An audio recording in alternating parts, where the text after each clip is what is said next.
Hey everybody, and we're back again for another ASUS PCDIY hardware live stream. It's Friday. Hopefully everybody's winding out the week on a positive and productive footing. Everybody's staying safe, staying healthy.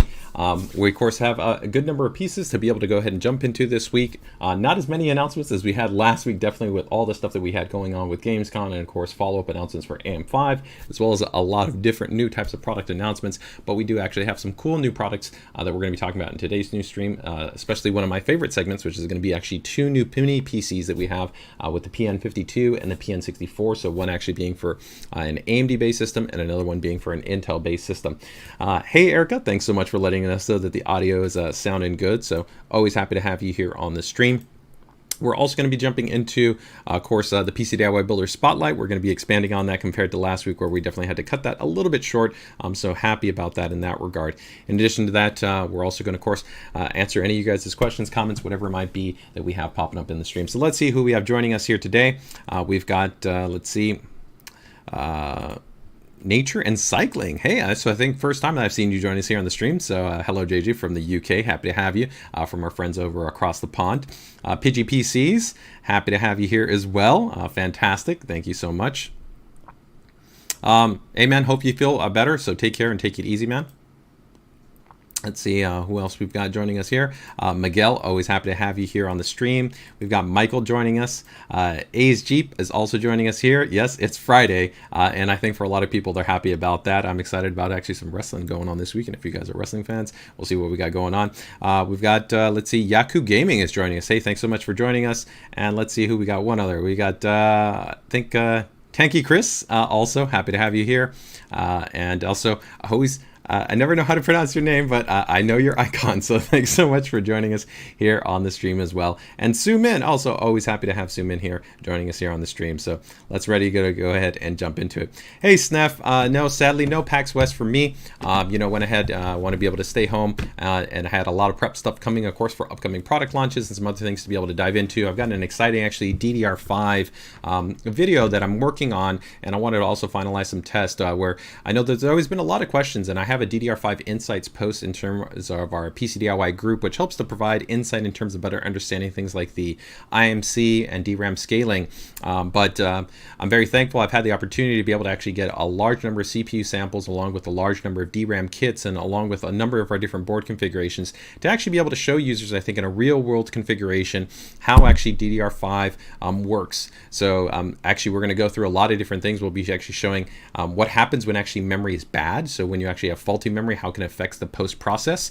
People talk about like, oh, if your memory's bad, but you might not actually know exactly what the experience can be like. So we'll go through that process. We'll actually show how different CPUs affect DRAM scaling. So we can show how one CPU could be able to hit 6400, but another CPU might be limited to 62, and maybe another CPU might be only limited to 6000, right? So I'm really excited to be able to show a lot of these permutations in kind of a real world kind of configuration scenario to help to supplement that DDR5 Insight post. So while I'm not there, also, of course, you guys can make sure to check out our ASUS social media channels. There's lots of good coverage coming from our friends over right now at PAX West. So if you guys want to check out some stuff there, make sure to go ahead and do that. So very, very cool stuff going on there.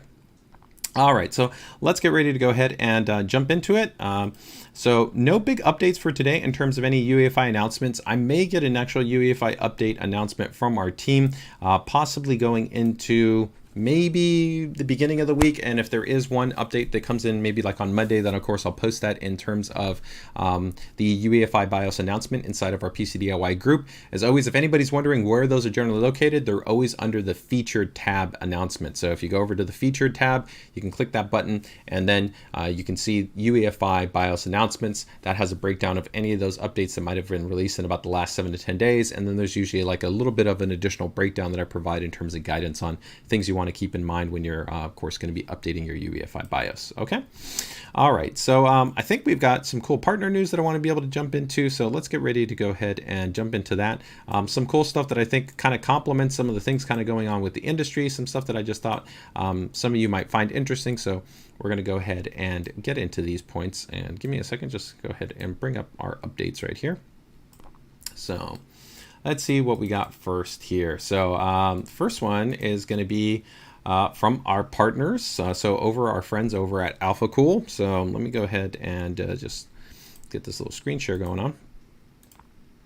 All right, so we can see right here our friends over at AlphaCool are going to be releasing a actual water block that will be complementary for our Strix LC series as well as our Tough Gaming series. Now they already have tons of blocks that are already interoperable. As you guys may or may not know, ASUS pretty much outside of the Founders Edition card is the #1 water block partner. So we have great relationships with EK, Fantex, Bits Power, AlphaCool, Baiski, tons of different partners that offer support, but specifically these are brand new ones that are just right now going to be coming out. So while of course there, of course, are going to be next generation GPUs. If maybe you currently have a GPU, or maybe you're looking to be able to take advantage of the current pricing reductions that exist, and you're looking to water cool, this is another just great option that'll be available from AlphaCool. So again, this will be compatible for the 3090 Ti, for the Strix LC, as well as for the Tough Gaming series. It's a really fantastic looking block design. I really love the kind of nice level of transparency. Definitely this is going to be best showcase if you're going to go with the vertical mount. As many of you know, I tend to prefer a horizontal base mount, but it's a beautiful looking, very clean base block design, right? So from top to bottom, if you're interested in taking advantage of AlphaCool's great water cooling portfolio, then you can definitely check them out. So make sure to keep it tuned in. Probably also have some updated content coming in the not too distant future for kind of, I think, first time water coolers. So if we got some people in the group that are maybe interested in that, we'll have some stuff coming up in the not too distant future regarding that. So excited about that. So I will drop that link in there if anybody's interested. Right here, it does have the European based pricing, but there will be, of course, US based pricing. I would probably expect availability to probably be in alignment for around the end of the month, depending on the distribution channel partners that will be skewing these in. Okay. All right. Let me go ahead and just see if I can get the English link in there, and then I'll go ahead and drop that there into the chat. Okay. Very cool.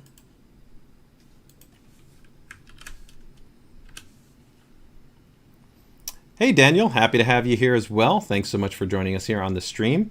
Lorenzo, hey, happy to have you also here on the stream. So thanks for joining us.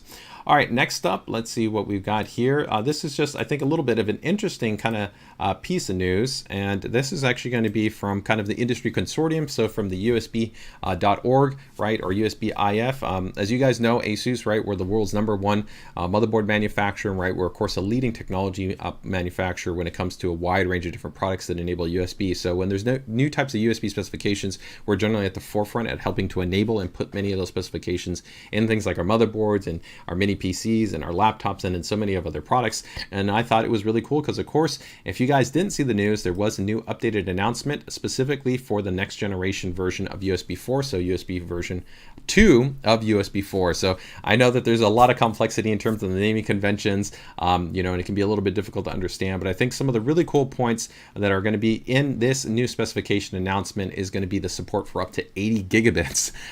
There's also going to actually be some changes in the encoding scheme that's actually going to be present, and this will actually allow for a more asymmetric based type of protocol transmission.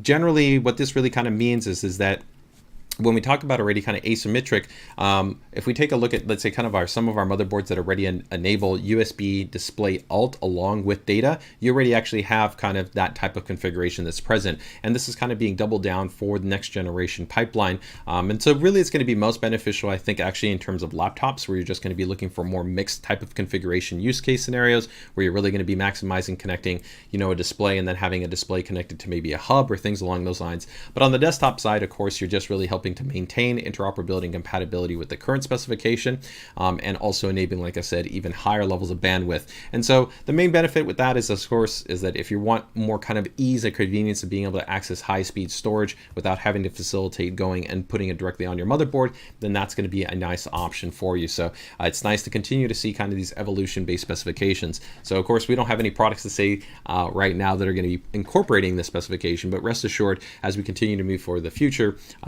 I think it's going to be an exciting spec to be able to see. So overall, a very cool type of feature. And I think this is also in alignment. While this is brand new news, some people also weren't aware that, of course, there's been an update for DP80, which is DisplayPort 80, which is also kind of the next kind of generation of the DisplayPort specification, which will be coming into play. And while USB is traditionally looked at as a data protocol, it can, of course, carry video. I think that we're seeing kind of all these kind of new specifications come in that, again, are just enabling the next generation type of devices as we move into larger resolution displays. As we're on the journey to 1000 hertz, having more bandwidth is going to be important at just giving us more flexibility to be able to give the best technology out there, right?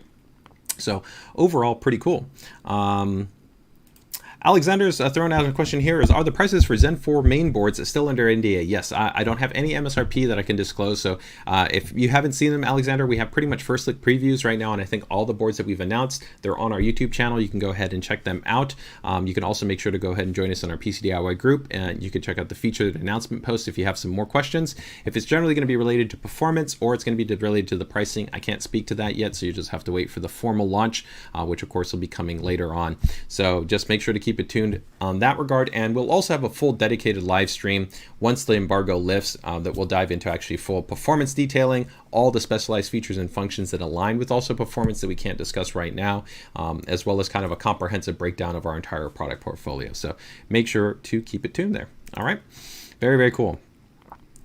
Hey, Mr. Matt, happy to have you here on the stream. Thanks so much. Yeah, this is one of the older ROG shirts. I'd like to try to swap back and forth sometimes between the two. I'm also not a super competitive gamer. I don't like to necessarily own anybody. I like to own the AI on the maps. If I'm playing some RTS or some action RPG and I got to beat that boss, right? But sometimes throwing down a little bit in a friendly competition is not a bad thing either. All right, so let's go ahead and keep moving things along here.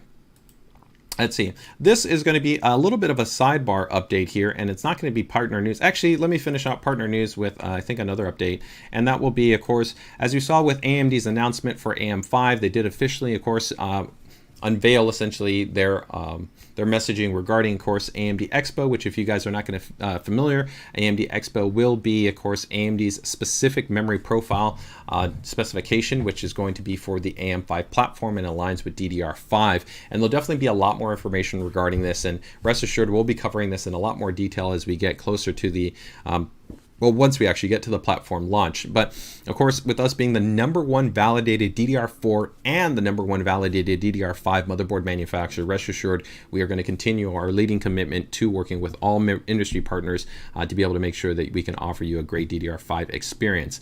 Now, it is important to keep in mind that when you talk about, of course, DRAM, there's a lot of things that affect it. It's not just the IMC that's inside the CPU. It's not just the motherboard topology. It's not just the firmware and the auto rolls, right? It's also even on the end user side, right, considering their configuration, right, the rank, the density, the IC selection, all of that plays a part to be able to define the DDR experience, right?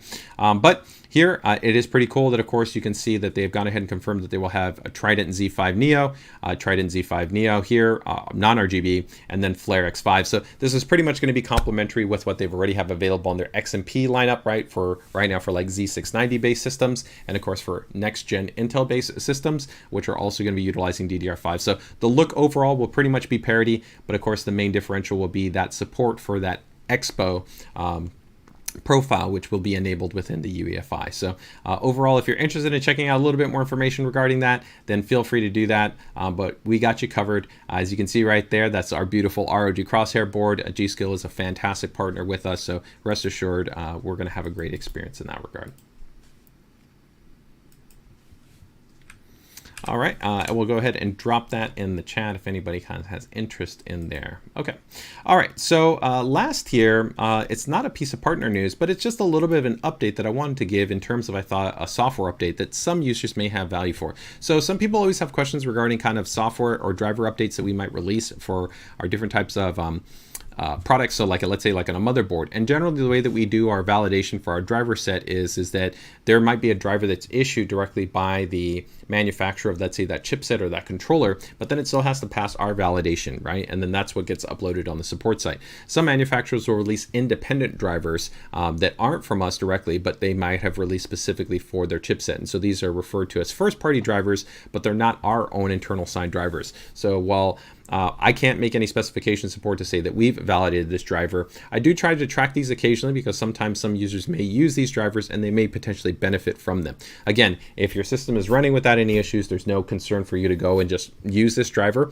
But I did want to go ahead and touch on the latest release for Intel's Windows 10 and Windows 11 drivers that they have. And so this driver covers pretty much if you've got a Wi-Fi 6 enabled Intel solution, which is really what we've had now for a couple of years, whether you're talking about Wi-Fi 6E or Wi-Fi 6, then this driver would be applicable. The main thing that is going to be important here, that they have gone ahead and made some updates to, is going to be that specifically there are some improvements in terms of, one is if you had, let's say, a different SSID name between, let's see, like your 5 gigahertz and your 2 gigahertz band, and you were having your Wi-Fi controller connect to one of the different bands, sometimes it wouldn't necessarily always go through the DHC process and be assigned an IP address. So essentially, like, you might have to maybe reset something or reconnect to actually get the connection to go through. So they actually found on their end, through some debugging, that they were able to resolve that. So that's one point. And that's one of those things that sometimes can be a little bit finicky. So that's the reason why I bring it up specifically in terms of that regard.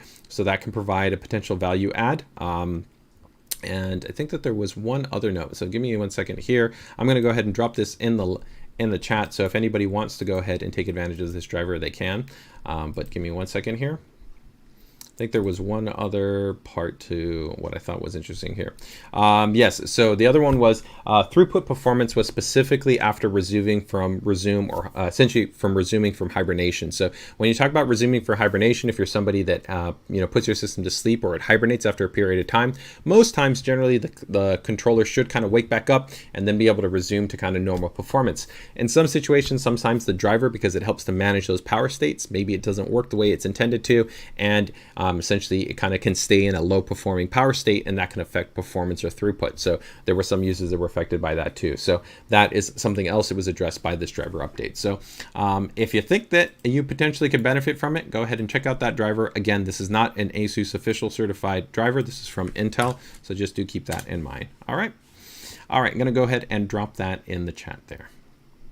All right, very cool. I think that takes care of most of those points. So give me 1 second here.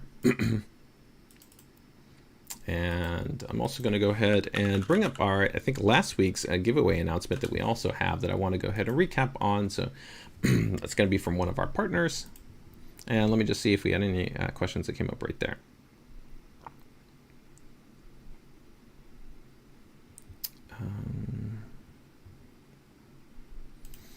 So John is saying, good evening. I recently bought the RG Strix 15 laptop, Ryzen 5900HX, GeForce RTX 3050 Ti, 300 milliseconds, so one of our ultra-fast gaming screens. This laptop's amazing for gaming. Yeah, the really nice thing too about the Ryzen-enabled laptops, whether it's the Ryzen 5000 or 6000 series, is that they really offer a really great kind of balance when it comes to battery life, but also giving you great performance. Of course, we have both Intel and AMD based enabled systems, but I definitely know that there's quite a number of people that really been excited and happy with their G14s, take for instance. So it's a very cool unit, man. Best of luck with it, and hope you definitely enjoy it over the weekend. Enjoy some quality gaming sessions.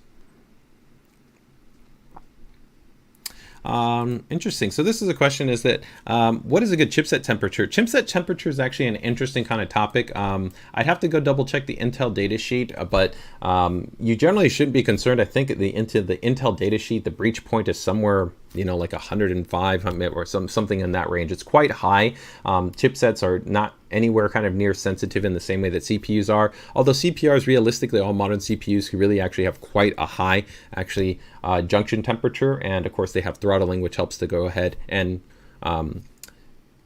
maximize overall system stability. Some people actually look at thermal throttling negatively, and it's interesting talking to somebody about talking about a laptop, where in laptops you see that the nominal temperatures that systems reach are actually quite a bit higher than on the desktop, but that's of course because we have much higher performing cooling solutions. But the reality is those systems can comfortably run for years without any concerns, without any issues, at 90 degrees. They're designed to be boosting. The algorithm, the actual technology, everything has been designed to be able to sustain operation. So really actually what's much more of a concern is voltage than necessarily it is heat, right? As long as all your corresponding components have been designed for meeting that thermal threshold requirement, you generally don't have to be so conscientious of thermals. But there's a lot of conjecture that's existed for a long time in the community where people have a consistent focus to be always stressing about temperature, and especially there's old logic that's been thrown around for years, like everything has to be under 80C, and it's just not valid. It's not accurate anymore, especially because you now have much more complex designs, and like I said, there's a lot more technology that's now based in terms of how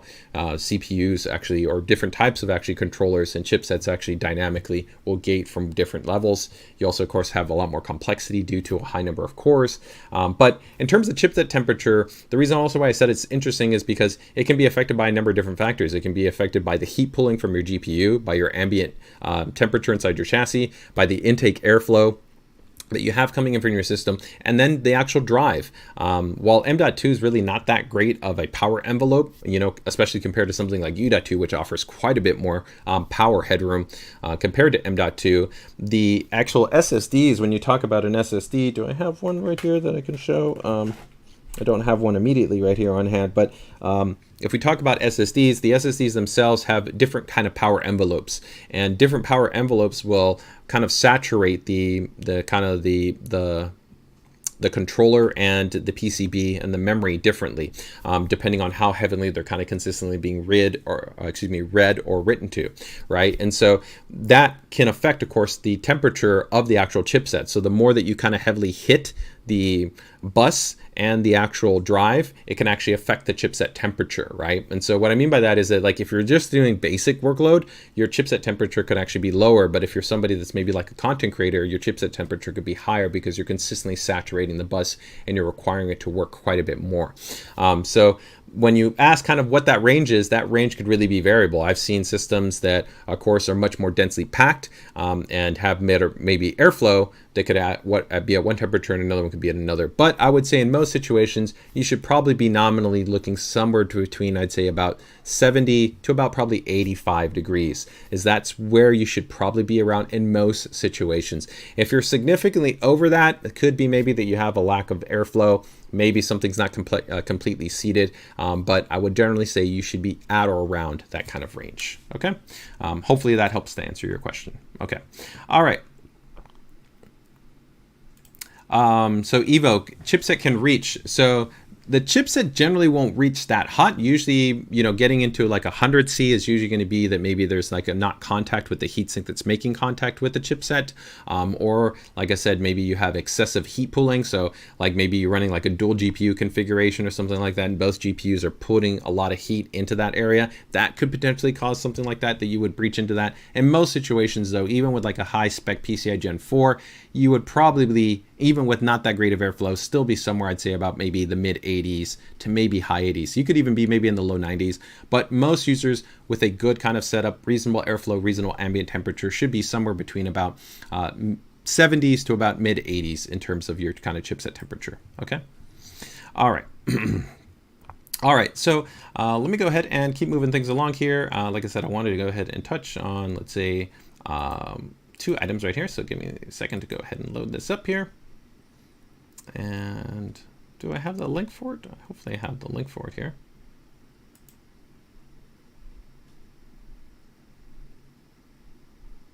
Oh, okay. Actually, I do not have that link for it. So give me 1 second. Let me see if I can bring it up right here, because I do think it's going to be pretty cool if I can bring it up. So give me 1 second here. All right. There we go. Okay, I have it right. Should be coming up right there. There's perfect. Okay. And I believe it should still be active. Yep. Okay, great. All right, so let's go ahead and check that out right here.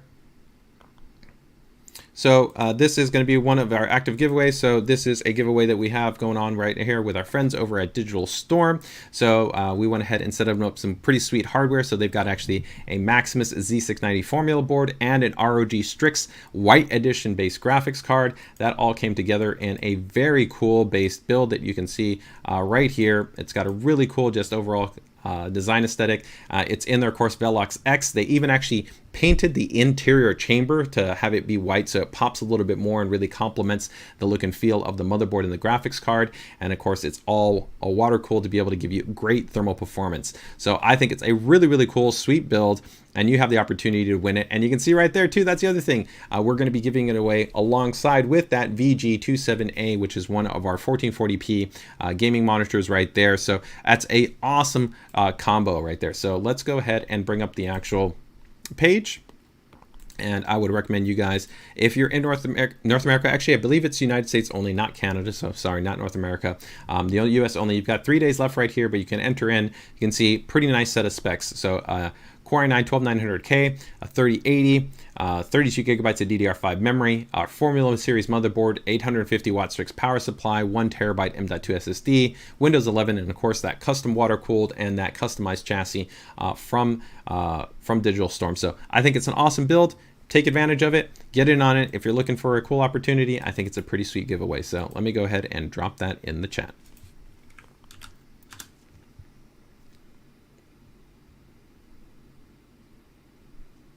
So another question right here is a question I had from my Strix 15. It came with 16 gigabytes of 3200 MT memory. Is there a brand I should use to upgrade to 32 gigabytes? So with laptops, it gets a little bit tricky. The main reason being is that with most laptops, generally laptops, they usually will follow JEDEC specification. What I mean by JEDEC specification is that means that not only the actual frequency and the actual timings, but the voltage. And so some memory kits are actually XMP kits, and they could actually be designed to operate at a higher voltage. And that voltage might have to be officially supported within, let's say, the UEFI to be able to go to a higher value. So technically what I would recommend is making sure that you look at the base memory that you have installed, and you would want to mirror, ideally, that set of specifications to ensure the best overall kind of interoperability and compatibility if you want to go that route. So that would be kind of my main point of recommendation. As far as, different companies, there's quite a number of different partners out there. Crucial is a great choice. They have that great system scanner system scanner tool. You can scan it. It'll tell you specifically the kit of memory that would work for your system, and you would be good to go. Kingston, with their Impact series, also follows JEDEC compliant standard and will adhere to the DDR operating voltage for both DDR4 and DDR5, so they're another great choice. Team Group and G-Skill also have memory kits, but keep in mind Team Group and G-Skill also make XMP related kits, which may be only functional on XMP enabled platforms. So you do want to keep that in mind. So the most important thing is, ideally, you don't want memory that is designed to operate outside of the default operating voltage. You want it to be aligning with those JEDEC based profiles. If you go ahead and change both sticks, then you have a little bit more flexibility, but you would still have to be mindful of whether that stick of memory would be XMP compliant or whether it's following your standard JEDEC compliance. Okay. All right, so that covers our giveaway update right there. All right, cool. All right, feel free if anybody has any other questions, you can go ahead and drop them in there. I don't have too many new products to jump into, so we definitely have some more flexibility and some more options to be able to go ahead and jump into more questions if anybody has it regarding anything else. So I'm going to get ready to go ahead and talk about one of our new additions right here in terms of our product portfolio. So let me go ahead and bring it up right here. And that's going to be the ASUS PN52, or the Ryzen, featuring the Ryzen 5000H series CPUs. So the really cool thing about the PN52 is that we've had, of course, the very popular PN50 and PN51, and the big advantage that you have now going over to the PN52 is going to be that it is going to be featuring the 5000H. And so if you're wondering about kind of the 5000H, the main benefit that you have here is that it's a much higher wattage based CPU. And so the big benefit of going to a higher wattage CPU is going to be just like it is in a laptop, or just like it is even on a desktop, is that you generally, the more power you have, the more performance that you can offer. So this moving over to essentially about to like a 35 watt class type of part gives you pretty much almost laptop performance, but in a really compact, small form factor. So we can see right here, this is actually the PN52. It's a very compact unit. This is actually, though, a brand new ID design, and there's actually a new internal design that we have in terms of the overall heatsink and the fan assembly. There's actually new features that we've introduced in terms of giving you more options for fan controls and a lot of other things that I'll be touching on. But overall, these are really cool units if you're looking for something that's small, compact, but still quite performant, and you want to do anything from having maybe your own kind of SAN to NAS, maybe a backup dedicated system, a general productivity system, maybe a system that's dedicated for kind of legacy or emulation gaming, or kind of like indie gaming. That's also a possibility here. Maybe I want to have something like a Plex server or like a media box. There's a lot of really cool things to be able to do here. Some people use these with maybe Linux-based distributions. Maybe you want to install Chrome OS. I really like Chrome OS on these actually small form factored systems. Is really cool from that perspective. So a lot of really cool options you have available to you. So going over kind of the high levels here right here, the first item is going to be that 5000H series CPU. We are going to have two different variants that we'll have initially available. One will be with the Ryzen 5600H, and then we will also have another one with, let me double check, it's going to be Ryzen, yes, a 5600H, and then another one will be with the Ryzen 5700H. So it'll be your pick. You can go ahead and pick either one of those. Those will both be with the bare bone based models. So it's important to keep in mind that with the bare bone, you're going to install your own memory, and you're going to install your own storage. So that means your own kind of M.2 or your own SATA-based SSD. Now here I want to go ahead and bring up just kind of the specifications right here for the 5600H. So you can actually see you're getting a very impressive based performance part here. So that's going to be, even on the entry side, that's going to be 12 threads. So 6 cores, 12 threads, right? Default TDP is 45 here. It's a little bit lower, right? Because we're working within a little bit more of a power envelope. So again, similar to kind of how you can have a laptop, and we adjust a little bit of the power kind of requirements to fit within the thermal and the kind of the design of the system that we're targeting right here. And you're of course also going to get that Radeon graphics core, which is nice because it's going to be quite performant. Actually works really well for emulation if that's something that you're interested in. And you have of course full DDR4 support up to 3200 MT. And the graphics core is going to have those 7 units right there, which again gives you a lot of flexibility, and the graphics engine also helps to power the multiple display configurations that this unit can support. So the cool thing right there is you can see quad display support. So if you literally wanted to run multiple monitors here, you could definitely go 1, 2, 3, 4 monitors, no issues. Lots of connectivity right here with 7 ports, including 2 Type-C ports and the dual HDMI. You have high-speed ports, including 10 gigabit base connectivity right here, so quite fast. This model also is going to be featuring our ASUS two-way noise canceling, which means that you have the flexibility to plug in an analog mic or a USB-based headset and have two-way AI noise canceling applied to that. So that's great for like meetings, online, chats or conversations, things along those lines. Connectivity, you're going to get 2.5 gigabit Ethernet, and you're also going to go Wi-Fi 6E. Now, one feature right here that is really cool that I do not want people to kind of forget about is going to be that this unit has USB-C PD input. So USB-C PD input is important because that's going to give you the flexibility to actually power this, either let's say directly from like a monitor. So we have monitors like our PA series or VP series that have USB PD output. So that means like 65 watts or like 90 watts from the monitor. And that also can support your display signal. So that means you don't even have to have a secondary DC cable right here to power the unit. You could just power it all from one single cable, put it on the back of the monitor, and you'd have a really nice clean setup. So I'm a big fan of that. And again, here recapping the connections, you can see you got your Type-C right there. You've got your combo jack, 2 more Type-A ports, your power button. Then on the rear, you're going to have HDMI, dual HDMI 2.1, and then this on the North American model is going to be DisplayPort, is going to be your other alternate connection. And then you also have here, you can see that 10 gigabit USB-C port, which is going to be DisplayPort, also with, of course, the USB-C, and also can support PD input. So it does a lot of different things, this little port right here. And then 3 more Type-A ports, and then you, of course, have your 2.5 gigabit Ethernet, your DC power if you need it, and then the Wi-Fi antenna is actually built into the actual chassis frame, so there's no external antenna that you have to kind of position or mount or do anything with. It's all just built straight into it, and you're good to go. Now, this is one really cool element here is that there's a lot of storage flexibility. You can have up to 3 internal drives on this unit. That's not counting if you want to have like an external hard drive connected to a USB, but you can have 2 M.2 SSDs that support PCIe NVMe based protocols, and then also a traditional 2.5 inch SATA based SSD. So a lot of flexibility in terms of you can have up to 3 drives installed on this drive, and then you can support right now, up to 64 gigabytes worth of memory in terms of the DDR4 based memory. And then, like I said, 2 different CPUs, whether you want to go with the 5600H or you want to go with the 5700 base H. Okay. Another update too for this generation is that we've now added in software control for the fan profiling within the operating system. So before we did have some basic fan controls within the UEFI BIOS, but you couldn't dynamically change that within the operating system. But now you can easily go through and you can toggle different options. So if you want to go from like quiet to performance, depending on what you might be doing, maybe you're going to be gaming on it and you want to have a little bit more performance, or you're going to be doing some heavier spreadsheets, or going to be maybe doing a little bit of editing on the system, then you can go into performance mode. But if you're just watching some video, checking some email, browsing the internet, right, watching a stream, then you could just go into quiet mode, and you can now toggle that within the options within the operating system. So this is the PN52. It is going to be a quite flexible, quite performant based model. You can see the full specifications here, and I will go ahead and link them in the chat. And now let me go ahead and just confirm the pricing for you for this model. Okay, this model we're going to have the bare bone based edition is going to be $459 for the 5600H.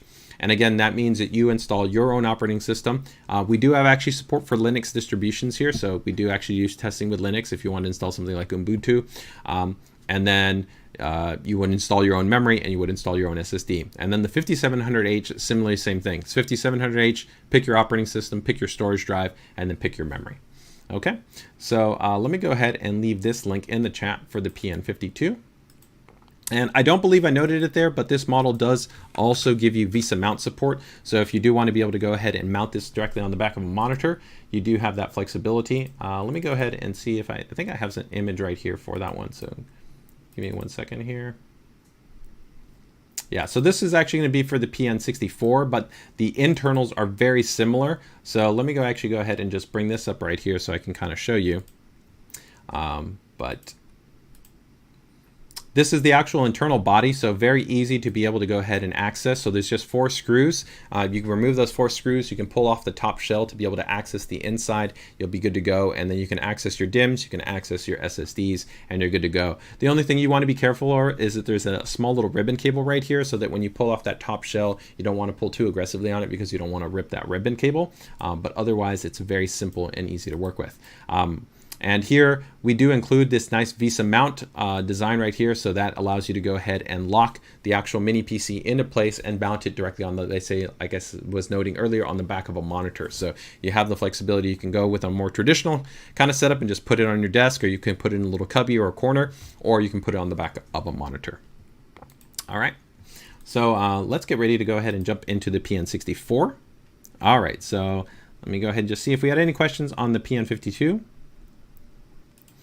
So Matt's saying, I really like the design. It looks like a stylish, assuming mini hi-fi amplifier sat on the desk. Is the housing brushed aluminum? No, the housing is not brushed aluminum. We do have actually metal housings for our PL series, which are more for what I would say is like SMB, so small, medium business, or kind of corporate environments. And there are some requirements also. But that being noted, I do want to say that all of the actual PN series do go actually through quite a bit of advanced testing. That includes actually drop testing, humidity testing, temperature testing. So while it's a plastic housing, it is a quite competent housing in terms of its overall kind of quality and finish. So you don't have to worry about it's kind of be really dinky, or it's going to kind of dent, or it's going to crack. It's actually quite a nice kind of solid compact design. Okay.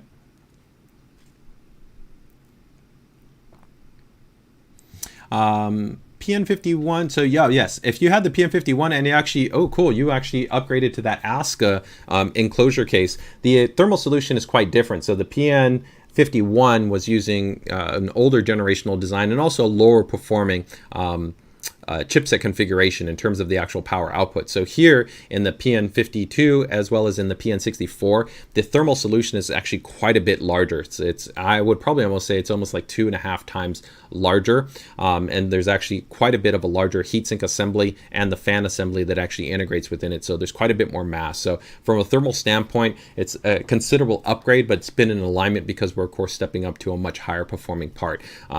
You may still see partners maybe come out with something like what ASCA did with that entire kind of fully fanless based design, but you wouldn't really have to worry about it, I feel, in this kind of situation. Okay. Chris is asking, is the PCIe NVMe Gen 4? I'm assuming that's what you mean by V4. Not for Ryzen, but for Intel it will be. So in Intel, this will actually be supporting PCIe Gen 4. So we'll be talking about that there in a moment. And God is asking, what are the benefits of buying a Strix card versus a TUF card? That's a great question, and I'll go ahead and answer that after I finish up the updating here on the PN64, okay?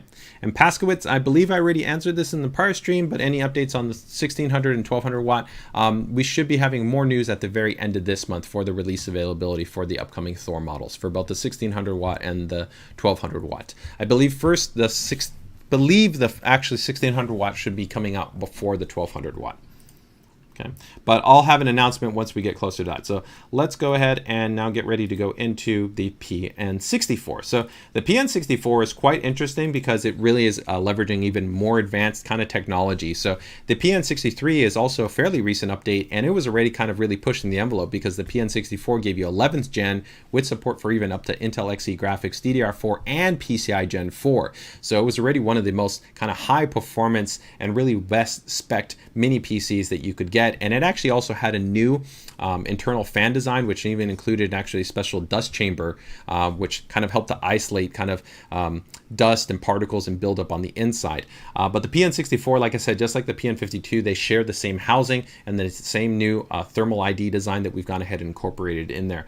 But let's go ahead and bring up the actual PN64 here, because there's a lot of cool specs that this model has compared to even the Ryzen 5000H. Again, they're both going to be quite performant, very cool base models, but if you're really kind of looking for the best performance, the PN64 will, I definitely think, be the model that you're going to be most interested in here. So when we take a look here, the big update is you're going to see that this is going to be featuring 12th gen series processors. So yes, that means even Alder Lake. Alder Lake is now going to be able to be found in a mini PC. So we will have actually two initial models with an actual i3 version. So that should be the i3 1220p.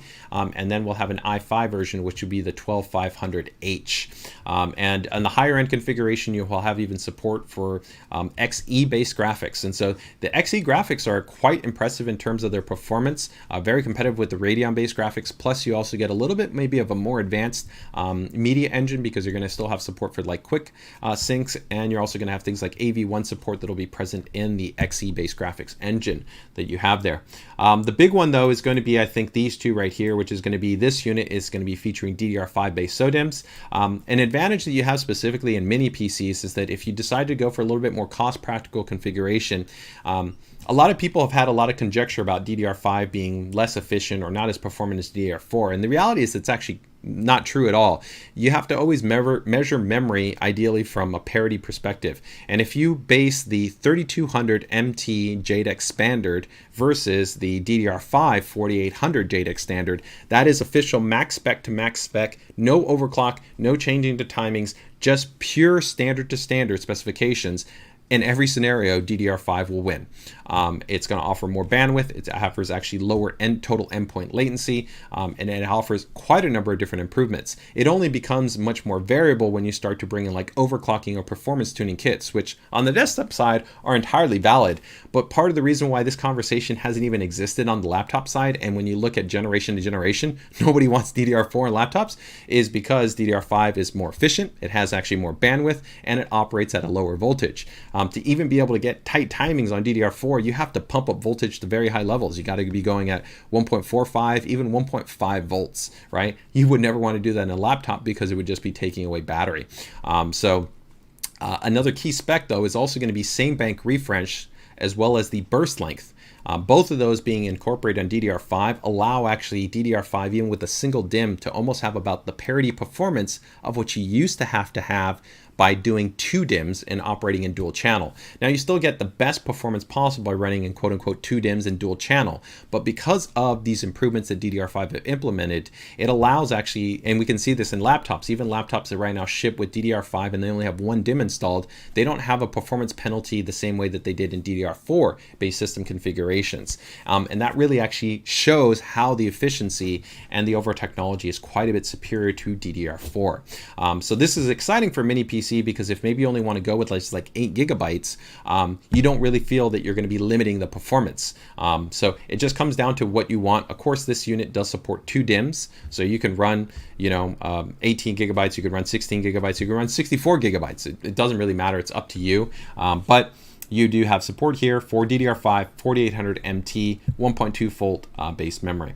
You then also are going to have PCIe Gen 4 by 4 support. So you really can support just about the fastest current M.2 based SSDs that are available on the market. The design also does include a heatsink based design, so that helps to make sure that you're going to be able to keep those M.2 SSDs cool and reliable under load.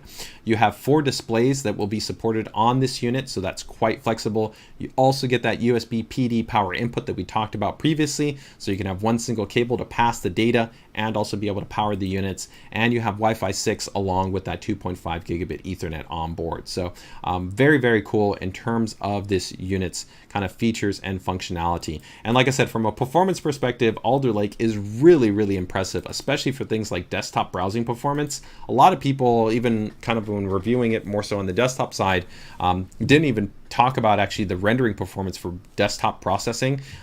It's quite amazing. The performance uplift from just web browsing can actually actually be quite noticeable, including actually when paired with DDR5.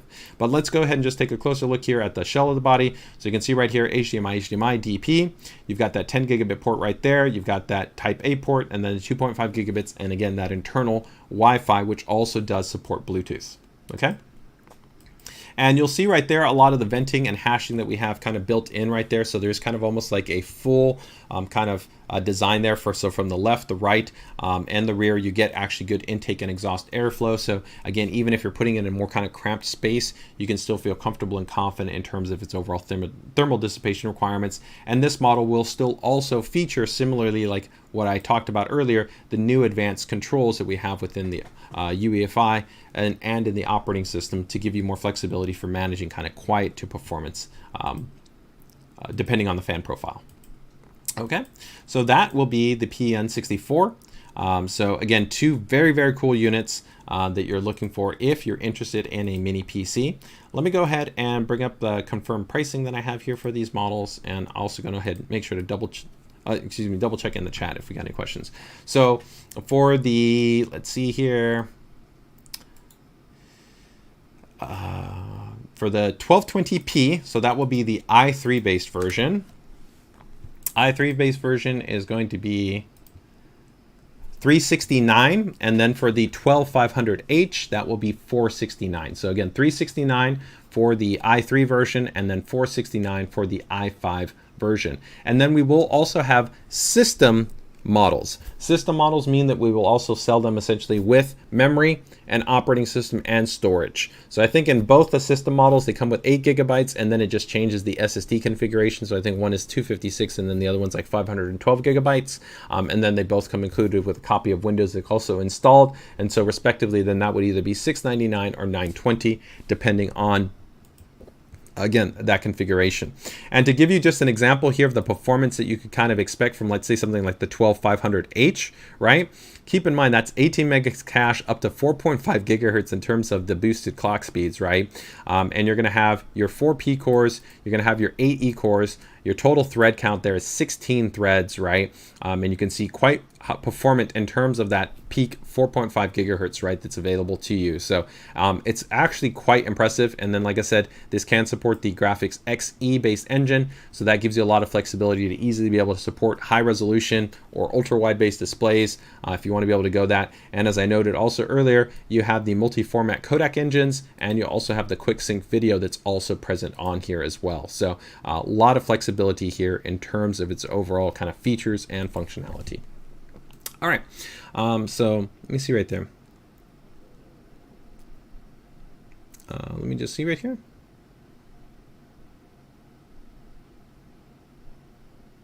So Evo noting a quieter performance, that's correct. So you have two different profiles that are available to you. I would even still say, even on the performance, it's not that it's extremely loud, it's just it's going to be a little bit more apparent in terms of that you'll be able to kind of hear a little bit of that fan versus on quiet. Under quiet, I think we target, I think guaranteed, it's either sub 35, I think, dB operation, or it might be sub 40, but in either kind of configuration, it's pretty much almost inaudible on quiet.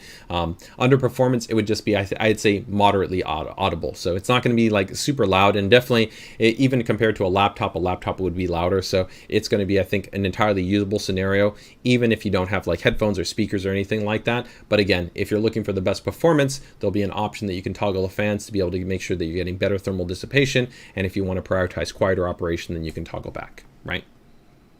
Okay. All right, let me just go ahead and quickly see is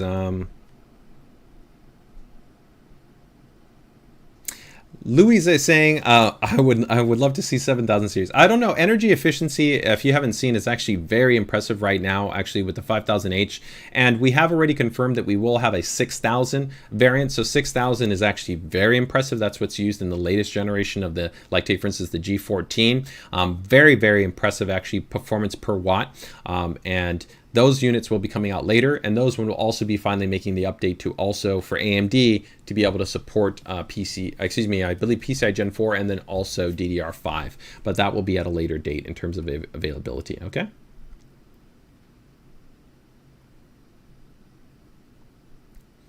Let me just go ahead and see if we have any other questions that kind of came up right there.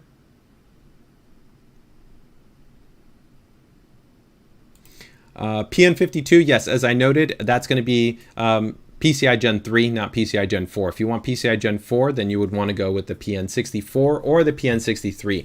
Both the PN63 and the PN64 support PCIe Gen 4 and also the PL63. So pretty much all the Intel-based derivatives, they all support that.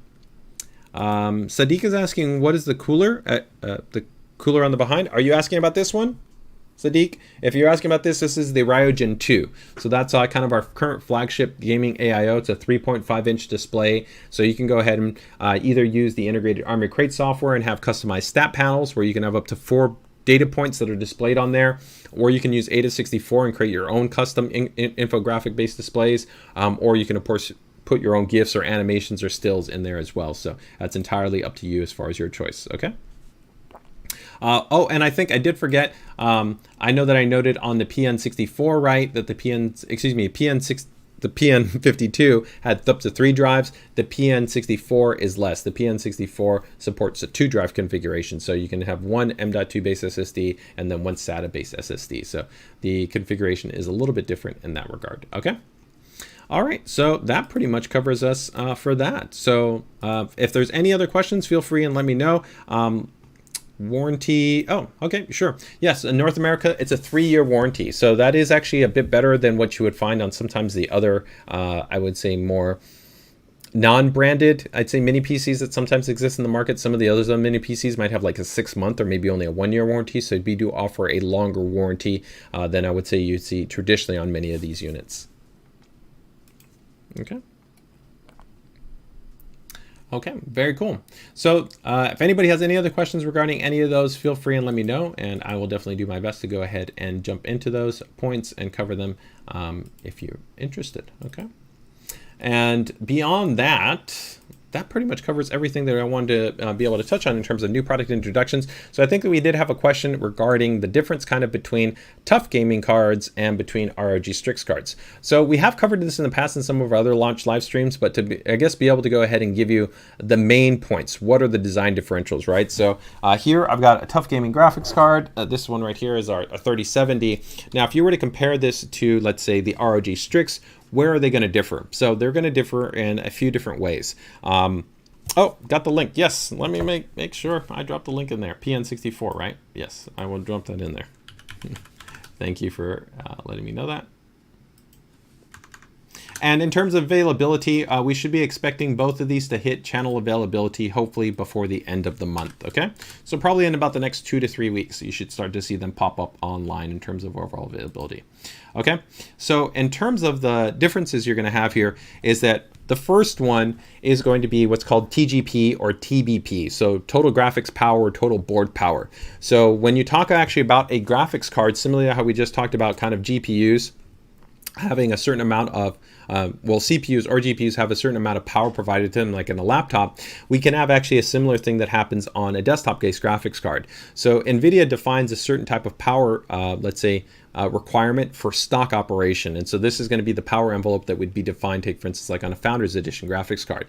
And generally for tough gaming graphics cards, we will match that. Sometimes it might be a little bit higher than that, but on ROG Strix cards, they're pretty much always going to be higher than that. So an example might be that we might have on an ROG Strix card, it might support like, 400, let's say 480 watts, right? And versus another one that might have 450 watts. Now, why is that important? It just means that the card essentially has a higher level of power that is available to it to be able to boost. And when you boost up the clock speeds on a card, that affects its overall performance. Now, is this going to be a substantial performance? It's not massive, but it is a measurable performance difference. On average, usually it's going to be in, I'd say, in about maybe 3 to maybe about 5%. Keep in mind that this is also complementary to the clock speeds. ROG Strix cards will always be clocked higher than the tough gaming counterparts. So the first one is that they feature a higher TGP and TBP rating. The second one is that they feature a higher clock speed. So that means that they're programmed for a higher clock speed. So here, let's actually go ahead and just bring that up for reference here. So if we go to Tough Gaming 3070, and then we'll go ahead and compare that to like an ROG Strix 3070. We can see the difference right here. So go ahead and load these two in here. And keep in mind that we do offer always course OC models of each kind of respectively, but even regardless of that, we have OC models for both tough gaming graphics cards and for ROG Strix graphics cards. The ROG Strix cards will still offer a higher clock speed. So again, here you can see I went and I pulled up to try to keep it parity. Here's the Tough Gaming RTX 3070, and here's the ROG Strix 3070, and this is the O, which would also mean that it's the overclocked edition, right? And so you can see right here that the gaming mode is 1850, right? But the gaming mode here is going to be 1905. And then you can see on the OC mode, it's 1845. And then on the OC mode on the ROG Strix card, it's 1935. Now keep in mind, those numbers are also conservative because that is kind of the baseline requirement. Actually, when you measure it in real world gaming, you'll find that the clock speeds are higher than that. And that is complemented also by the boost clock, right? Being able to work a little bit more aggressively because it has a higher TGP and TBP. Now, beyond that, in the past, we used to also have a difference between the heatsink and fan assembly, where only the ROG Strix cards had what we would actually call our max contact base plate design. So the max contact base plate design was a machined finishing to the actual heatsink assembly. So the heatsink, that in itself. But in the 30 series, we decided to bring the max contact design to both Tough Gaming and to ROG Strix. But the ROG Strix cards do feature a different heatsink and fan assembly. So again, even if we paired these two together, the ROG Strix card is generally going to be a little bit more dense and a little bit larger. And there's a little bit of a difference in terms of its overall design. So sometimes in measurement, the performance actually can seem very similar, because let's say you measure the two cards, one card could be like 65 degrees and the ROG Strix card would also maybe be 65 or 67. But it's important to keep in mind that technically the thermal performance is better on the Strix card because it's operating at a higher clock speed with a higher wattage that it has to dissipate. So again, a 3080 Tough Gaming graphics card versus a 3080 Strix card, the actual thermal assembly is more robust. It's higher end on the Strix card. There's also an technical difference in terms of, well, not technical, but an aesthetic difference in terms of the overall design. So again, if I kind of go to the side profiles of the cards here, the 3080 graphics card has a full ARGB light bar that's on the side right here, and the Tough Gaming just has this small like little RGB aesthetic right here. You might not care about that. That's fine if you don't care about aesthetics, but there is a difference in terms that if you kind of like the RGB styling, the ROG Strix card has a full RGB light bar that goes through the entirety of the side, and then the Tough Gaming doesn't have an RGB kind of full accent. It just has one little small kind of localized accent. The fans are the same. They both feature our new Axial Tech static pressure optimized fans with the ring barrier, so that's going to be the same. They both will feature the dedicated VBIOS switch. So the switch, there's a switch that's physically on the card. I don't have my second cam connected right here, but there's like a little switch right here on the back, and you can toggle that between either one state, so quiet or performance. They both will feature that. And something that I can show here is, let me go ahead and bring this up right here. I'll show this in a video, but they both do have our auto extreme production process. So that is an important part that I think that we are very proud of in terms of offering. We're still the only manufacturer that unilaterally offers this in the industry across all of our graphics cards.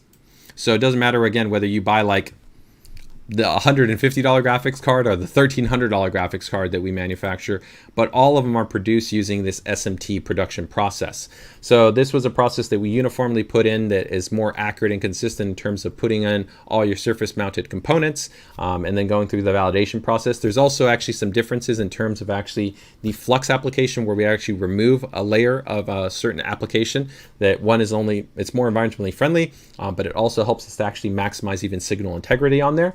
So both of the cards are kind of built to the same level. It's not that one card is built to an inferior level. They're both featuring the best kind of design features that we can implement from the production side in terms of how we produce the graphics card. It just comes down to the topology of the PCB. The ROG Strix cards will feature a slightly higher end PCB, so that means that they'll have generally a higher power delivery count. So they might have, let's say like a 18 phase power delivery design. Well, not 18 phase, but let's say 18 power stage base design, versus like the Tough Gaming could be like 14 power stages, right? So there'll be some differences in terms of usually the memory power delivery and then the GPU power delivery, but they're both going to be very high end. It's not a question that like one's inferior or it's going to give you a poor experience. It's just that's where there's a difference, okay? And then the last point where they will differ will be in terms of water block support. So ROG Strix cards pretty much always are guaranteed to have water block support from all of our leading partners. So we provide all the design data to partners, so like EK, Fantex, Thermaltake, Bits Power, AlphaCool, Bysky, Optimus. They will generally produce blocks for Strix cards, almost no question. You'll generally have it. So like, 3060, 3070, 3080, 3090, 6900 XT, 6800 XT. On the tough gaming graphics card, you may have sometimes a block available, but not always. So if you're kind of a water cooling enthusiast, the Strix card is always a preferred option because one, it clocks higher, it has a higher board power limit, and it has a guaranteed block that is available for it. While on the tough gaming graphics card, still could be a fantastic experience if you water cool it, but it may not have a block always produced for it. Okay, so hopefully that covers your question in terms of understanding the difference between ROG Strix cards and then tough gaming graphics cards. Those are your primary differences in terms of the overall kind of features, functions, and designs. Okay, all right, let me just see right here.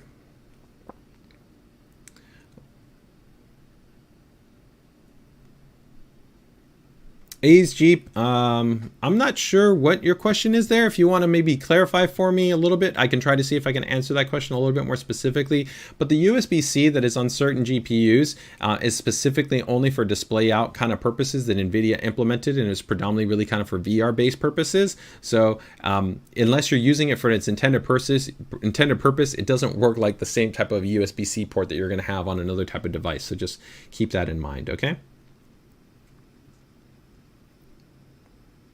I have no details to provide in terms of anything in terms of the next generation of the Radeon, and we have gone ahead and already done a first look preview on the Ryu 3, which will be the new circular-based design, but features the new square-based pump and a couple of other improvements that we have. That if you're interested in finding out about that model, you can definitely check out, I think, last week's stream to be able to find out about the Ryu 3.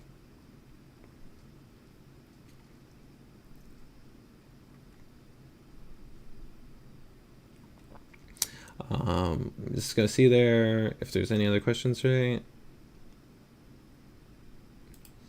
So Matt is asking, got the ROG Maximus Extreme arrived today ahead of the build, and the DIMM.2 is an awesome feature. Could you talk a little about the reasons for implementing this and what makes it unique? Yeah, so that's a great question. So that's actually the same board that I have right here. That's the Maximus Z690 Extreme. The main reason why we implemented the actual DIMM.2 is I'd say three specific points. One is just ease of installation, right? It's much easier. Here's an example, right? I've got the DIMM.2 card right here, actually. And the great thing is that, you have the ability that you can just go ahead and install your M.2 SSD on there, right? It supports two M.2 based SSDs, and then you can just pretty much install it directly right there next to the DRAM. And the advantage is it's going to be a simpler installation experience because you can remove this, you can install the M.2 based SSDs, and then you can put it directly on the motherboard. And you don't have to kind of worry that, of course, if you had your graphics card installed here and you had kind of slots down here, you'd have to maybe remove this whole plate off to be able to have access to it. From a performance perspective, there's no performance benefit directly, right? Depending on different motherboards, because we've had different motherboards that have different DIMM.2 implementations, they can either be linked to the chipset or they can be linked to the to the CPU. And as always, generally the CPU based linked lanes are always preferred because they have the lowest latency. But in reality, from a real world throughput perspective, it doesn't matter if you had PCIe Gen 4 linked from the chipset or PCIe Gen 4 linked from the CPU. The real world performance is effectively parity. You wouldn't notice the difference between the two. But in a synthetic measurement, yes, the latency is lower from a CPU linked. And again, depending on the motherboard, we've done both, where we've had it either connected via the chipset or we've had it connected via the CPU. The one other benefit that we did kind of think about when we did design it was that there is some merit to saying that you do get additional kind of airflow benefits. So of course, when you talk about this being installed on the system, right, where it's going to be installed next to the DRAM, if we were to imagine that you had your front intake airflow kind of coming in from here, right, in the front of your chassis and blowing, it'll actually be more likely to directly pass alongside the actual DIMM.2 heatsink to be able to provide a little bit of additional airflow. Well, technically that could be actually a little bit more challenging when it comes to the lower portions of the M.2 slots that you might have on the motherboard that have to rely more on that heatsink, but they can also be a little bit more exposed to heat pooling, right? Because there's more ambient heat that pools up there directly from the GPU. So it can be a little bit more challenging from a kind of an airflow perspective and from a heat perspective. So the main ultimate reason is just that it's easier and it's simpler in terms of just giving you an easier way to be able to put in your M.2 based SSD. Okay. All right. So let me just see here. Any other questions that might have came up right there? So Evo, is that DIMM.2? Yes, that's correct. The name is DIMM.2, although for the new next generation series of motherboards, like on AMD, we've revised the name and it's Gen Z.2. So Gen Z.2 will be for the PCIe Gen 5 based SSD support, because that one will support PCIe Gen 5. But on our current based ones, it's called the DIMM.2. Even though it doesn't relate to memory, but it kind of sits right next to the memory. And some people kind of thought, hey, it's kind of cool. It looks kind of like a stick of memory, but it's not a stick of memory, right? This does not install in the memory slot. It has to go specifically into the slot that it's intended to on the motherboard. And only specific boards generally are extreme boards are the ones that feature this, and our Apex boards. Those are the two boards that generally feature this DIMM.2 based design.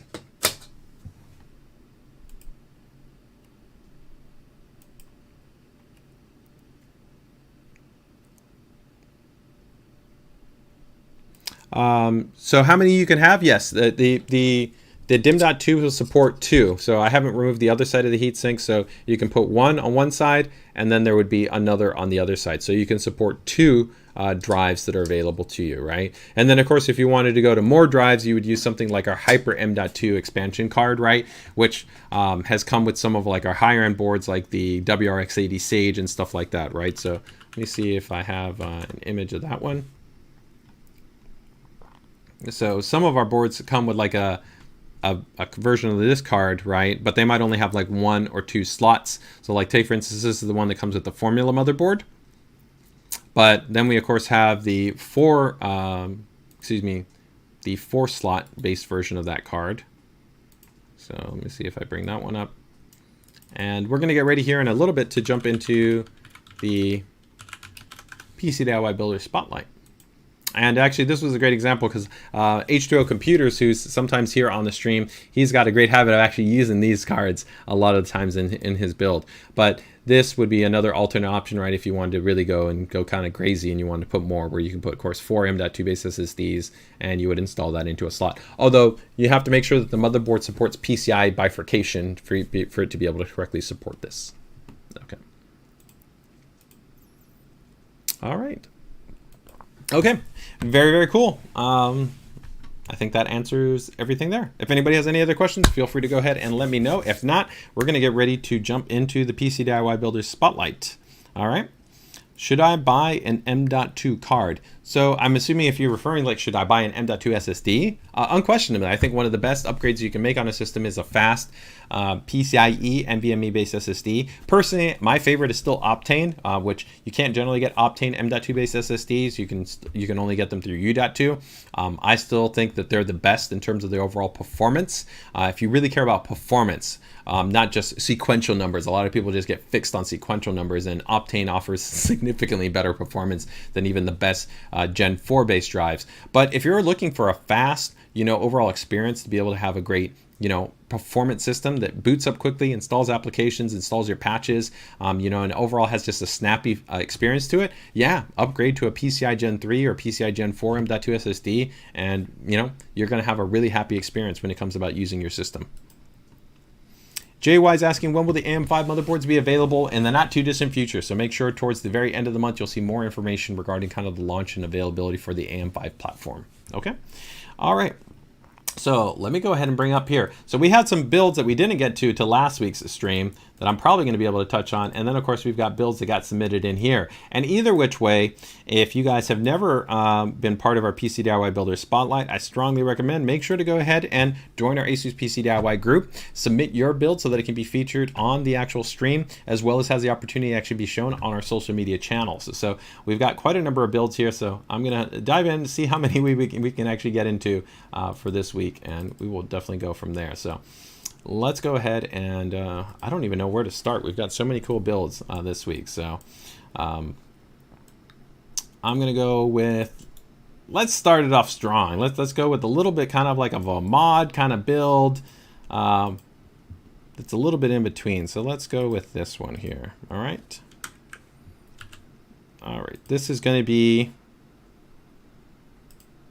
Donkey Kong Arcade from Dennis. So this was a pretty cool build. When I saw this, I was like, man, we definitely have to show this off on the stream. It's a very cool kind of creative approach to be able to have a little bit of kind of a theme to the system. It was clean, it was well executed. It's using a little bit of a different kind of chassis and form factor. So let's get ready to go ahead and jump into this and see what we got going on here. So right off the bat, we can definitely see, if anybody has ever played any Donkey Kong, ever kind of checked out an arcade, then you can definitely see where this theme is at, right? Overall, it's got a really cool overall design aesthetic.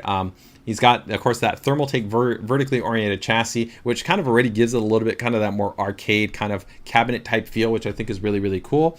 I love the color scheme that got here. This little bit of kind of a more of a, almost a Royal Robin type of egg type blue right there. Really, really nice. And then you got those little bit more classic kind of colors right there. They're a little bit kind of more muted, but they feel a little bit more in era that you would, I'd say, probably have like in the 70s, right?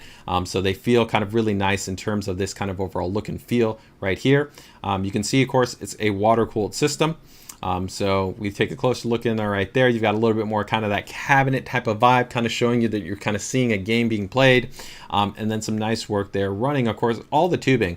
And then the cool part here is all these nice little touches that have been put in there to kind of just help to fill out the feel of the system, which is kind of cool. So of course, we've got Donkey Kong in there. In the original game, of course, we've got Donkey Kong. You have Mario that makes an appearance right there.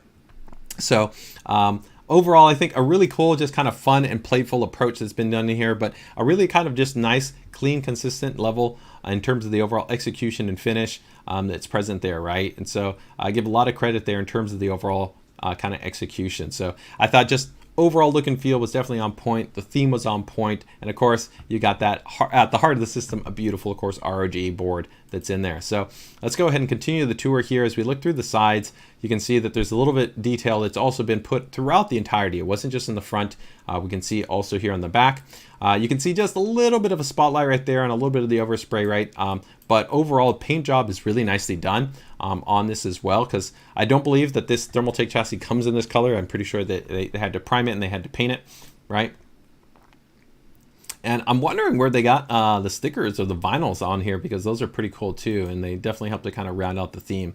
And I really like this little attention to detail right here to just add in a little bit more in terms of just kind of giving you this vibe where you can see right there is like, hey, this is how you play the game. Here's the controller. So again, it adds that kind of vibe that what you have here is you're trying to emulate, you know, quote unquote, an arcade cabinet, right? Even though it's a full gaming system, right? And this is a really nice touch right here too. You can see putting over kind of the player, the score, and all this little detailing right there. It's a really, really just nice additional detail to kind of, again, throw through the theme to make it feel very consistent and congruent, right, with the focus of what you were trying to achieve. So I think that Dennis did a fantastic job here. Definitely a very playful and just overall fun build. Nice job also getting all the cable management. This chassis is not that easy to work with in terms of all the cable management layout. So I give a lot of credit that really all you're really seeing here is what he wants you to see. So, you know, the motherboard, the tubing layout, and then these nice little supplemental runs, right, to emulate the kind of game in action. So overall, let's go ahead and take a look at the submission form. I want to go to maybe the bigger drawn out view. I think that one does a really good job of just kind of just letting you see what's going on there with the system. So give me 1 second here to bring up the submission form. And we will definitely take a closer look and see what we got going on here. Okay, very cool. All right, so let's see here. So this is from Dennis, and you guys can check him out on Instagram. Phantom Markitis, I believe. Phantom Arcades, excuse me, Phantom Arcades.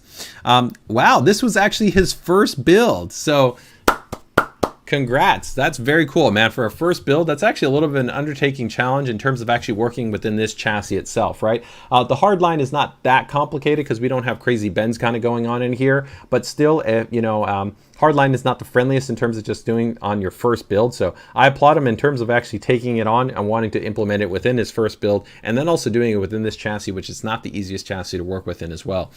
So Very cool in that regard. The theme was Donkey Kong Arcade. 3 words to describe the build was fun, retro, and challenging.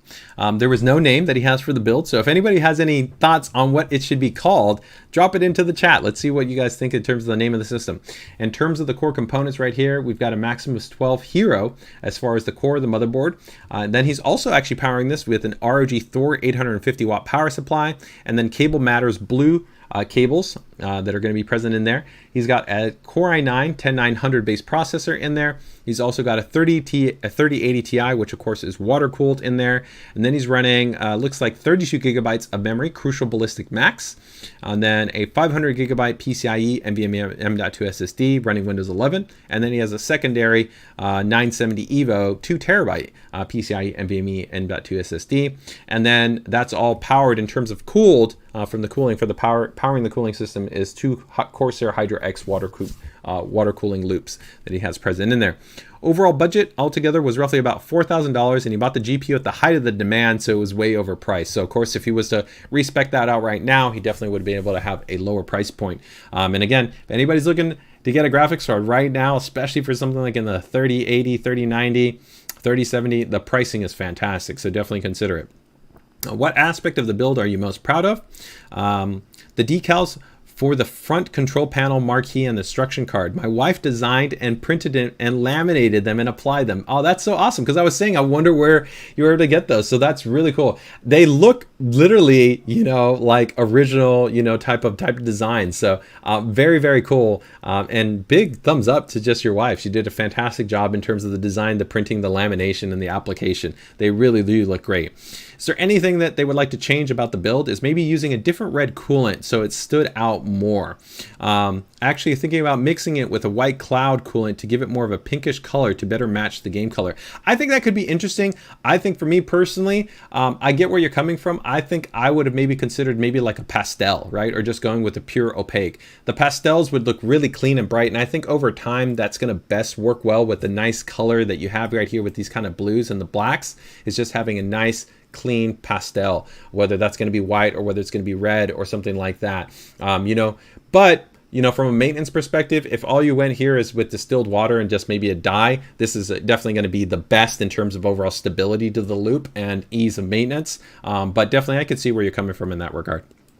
So let's go ahead and finish rounding this out here. Is there anything they would change? Yeah, the different coolant. So how long did it take them? About 40 hours spread out over a few weeks. And what is the system used for? So right now, not at the moment, but plan to set it up for VR and put it in the family room for the kids to play. So maybe some Beat Sabers, some of their favorite games. So right now it's not even yet used for gaming. So it's just a little bit of a showcase. So he's working towards getting it finalized, getting it set up to be able to put in the family room. That's pretty cool. And his favorite ASUS feature function is ASUS AIOC, which if you guys haven't used it, it's a fantastic, easy way to be able to go ahead and maximize your K-series processor, regardless of your cooling, whether you've got an AIO or a water-cooled system.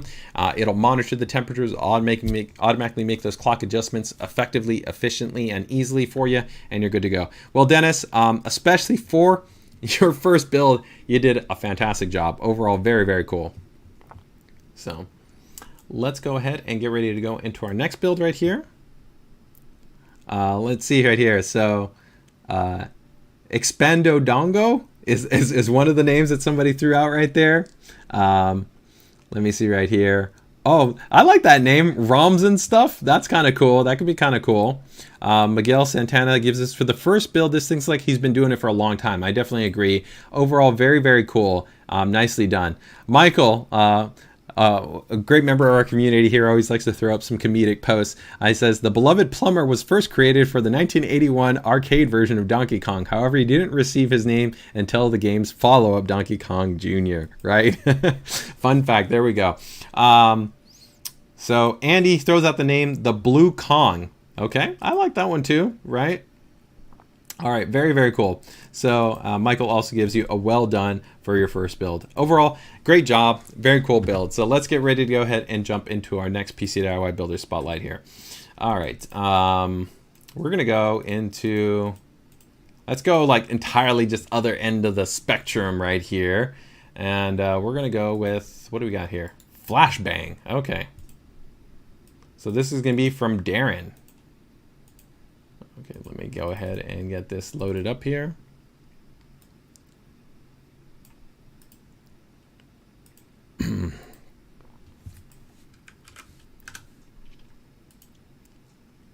All right, so this will be Flashbang from Darren Laurie.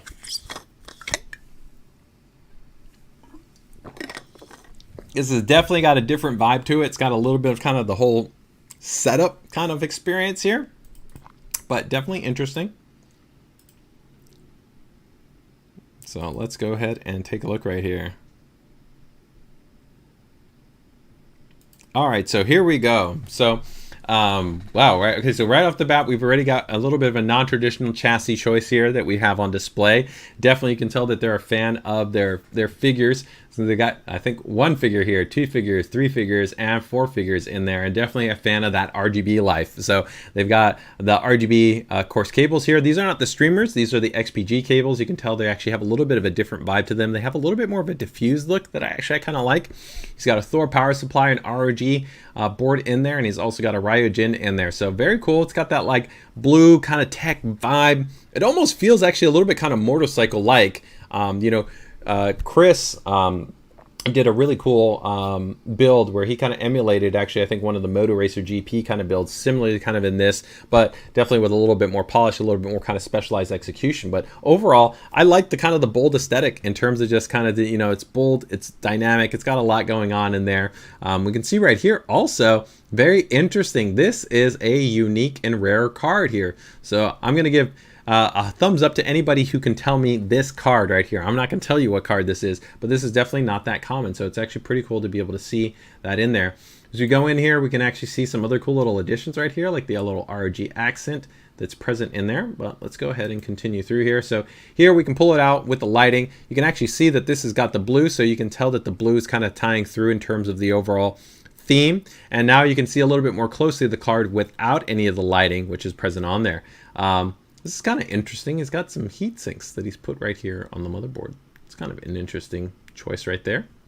Okay. Bravo. You know, this is not definitely the easiest chassis to work with in terms of your cable management. The fact that you still have at least tied in there, that they're not just kind of hanging out to the side, you know, I still give you credit right there. Not the easiest thing to be able to go ahead and integrate. You know, maybe the only thing I would tell you is that 2 tips. One is that sometimes for these little RGB connectors, if you want to have a little bit of a tip, if you want to use low temperature hot glue to make sure that they stay in place, you could put that on there. That's a little bit of a point. Another one too is that I sometimes like to add color coded cables in terms of like a Velcro to the different parts that would be separated, right? So like maybe for like specifically for RGB lighting, or maybe for my fans, or maybe for the power for the graphics, so that I know where my leads are at, right? So it's a little bit easier if I need to service my system, right? But overall, that's pretty cool. Looks actually right here, looks like he's got an ROG Spotlight, which is pretty cool too. That's also one of the rare pieces that not everybody has within their system. And then pulling it back out, I actually think that this really kind of comes together. Of course, when you look a little bit tighter, you can see where maybe there could be a little bit of cleanup in terms of the cables. But I think the overall space, it fits, it works. This is kind of a really cool, just kind of dynamic system. And it looks kind of different and interesting, which is the thing that I think it's cool. It's like up there in the corner, you can kind of see it. You get the little bit of lighting coming in from the tubing, from the graphics card, a little bit there from the, of course, the LEDs that are, excuse me, on the accent lighting that's on the Thor, and then the actual cables as well, and then even that little accent light that's on the Radeon. I think it's pretty cool. This cable, I might have maybe just cleaned it up a little bit, maybe put it up there at the top, diffused it inward so I get a little bit more of a bounce of light as opposed to a little bit of that harsher light. But overall, I dig it. It's cool. It's definitely, you're going to remember it. If you went into a room and you saw that, you'd be like, I remember seeing that system. And I can definitely tell it, you know, it looks best here, of course, for sure, in the dark, but overall, definitely a cool system. So let's go ahead and take a look here at the submission form.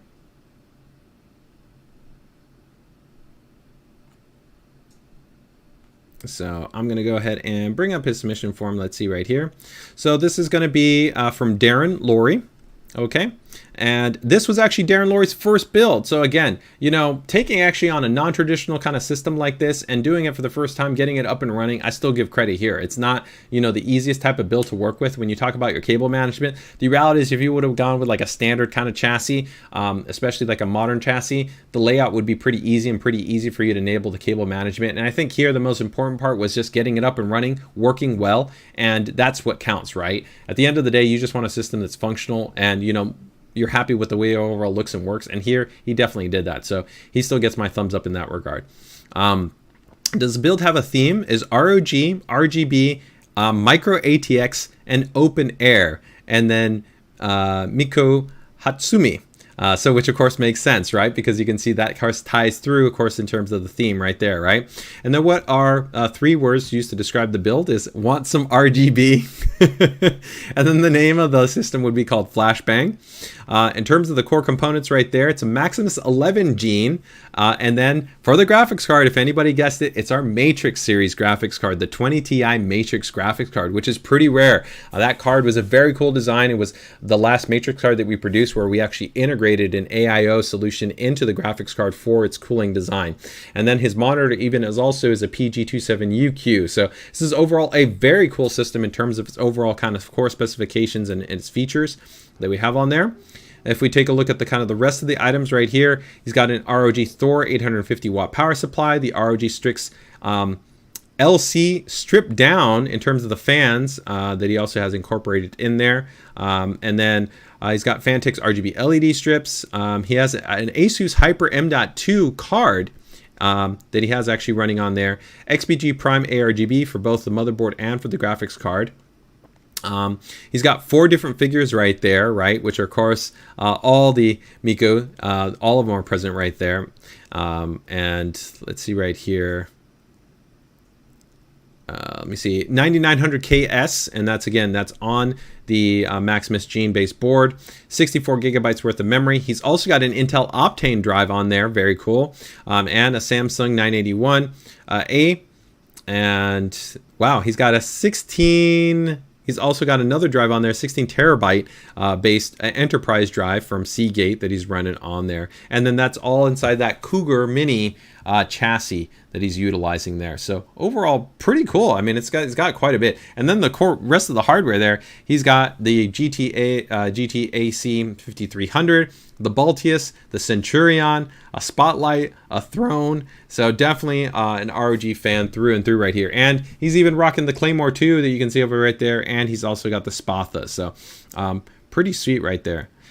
So let me just see. So this is his first post right here. And it concludes his 3-year experience of constantly upgrading my PC from an entirely different desk into this system. Most parts, more than 90%, are bought from a secondhand market purely by chance and by patient. And then somehow he was able to kind of barely kind of, go from part to part to part to be able to get together. And his big thing is he really wanted to get a lot of these very kind of more specialized ROG parts, like being able to get the Gene, being able to get the Matrix. So I applaud him in terms of being able to pick them up in the secondhand market and then be able to kind of put them all together. That's pretty cool to be able to see how that all actually came through and be able to have, I think, a very cool and kind of distinctive system. So overall, Darren, kudos, thumbs up, and a cool room. Yeah. So Snef was looks like he guessed and he nailed it. Yeah, so the GPU was the 2080 Ti Matrix, and so I'd expect nonetheless, of course, from the masterclass himself, Snef, who's been able to see so many of our different graphics cards, make sure that he, of course, was able to call that out and be able to see the graphics card there. So very, very cool. So let's go over into our next build right here. And speaking of Snef, we're actually going to have we will have a build from the one and only, the masterclass builder himself, Snef, later on in the stream. So always looking forward to be able to show those off. So let's go over to our next build here. Keeping a little bit in this ROG theme, we've got Master Maker ROG Edition from Janos right here. This one is pretty sweet, pretty cool. This is actually the one that we've got in our thumbnail right here. And it definitely has got some different vibes. It's not your everyday type of system. So give me 1 second right there. Let me bring it up. And right off the bat, one of my favorite colors, my 2 favorite colors generally are going to be orange and yellow. I really love being able to see sometimes black and orange based builds. They're such a nearly a nice complement to each other, that bold and bright. And then you have a little bit of the yellow. Some of you guys might remember when we had ROG Strix, excuse me, before ROG Strix, we had just Strix, and we did actually, Strix's color was orange and black, as opposed to like ROG where it was red, black, and also kind of red, black, and white. So this was kind of an interesting mix to be able to see the orange, the black, and the white. All right. Right here, we can see some cool stuff right here in terms of a custom, looks like probably acrylic right here that's been cut out. Pretty cool. It's got a little bit of the actual cybertext and the ROG iconography on there, which is pretty cool. We can see some nice bits power based hardware. We can definitely see that we've got some hardline runs running throughout the system right here. All right. And now we're starting to pull back a little bit more, and we can start to see some of the cool kind of design elements that are present in here. So we can see actually, and you can tell there's a lot of work right here, because you can tell this is custom. This is custom that's been added on right here. And of course the paint. This is a nice job right here on this cable right here that actually is going through, and the nice little the cable combs and how this goes through. It seems simple, but actually I would say this is a little bit of a tighter run to run right here, and this little bit of an angle, and keeping all those cables kind of clean and uniform in there. I would expect this would even be kind of custom cabling with a thicker gauge, maybe, to be able to keep a little bit more of that rigidity when you actually are pulling through the cable line right there. So that's pretty cool. I'm also digging this. Do you guys see this right here? This is really cool to be able to see the memory is water cooled. I believe so. So that's pretty rare. You don't generally see water cooled memory in most system configurations. It doesn't generally need to be done, but definitely for sure when you do it, it definitely adds a very cool and kind of distinctive design aesthetic to it.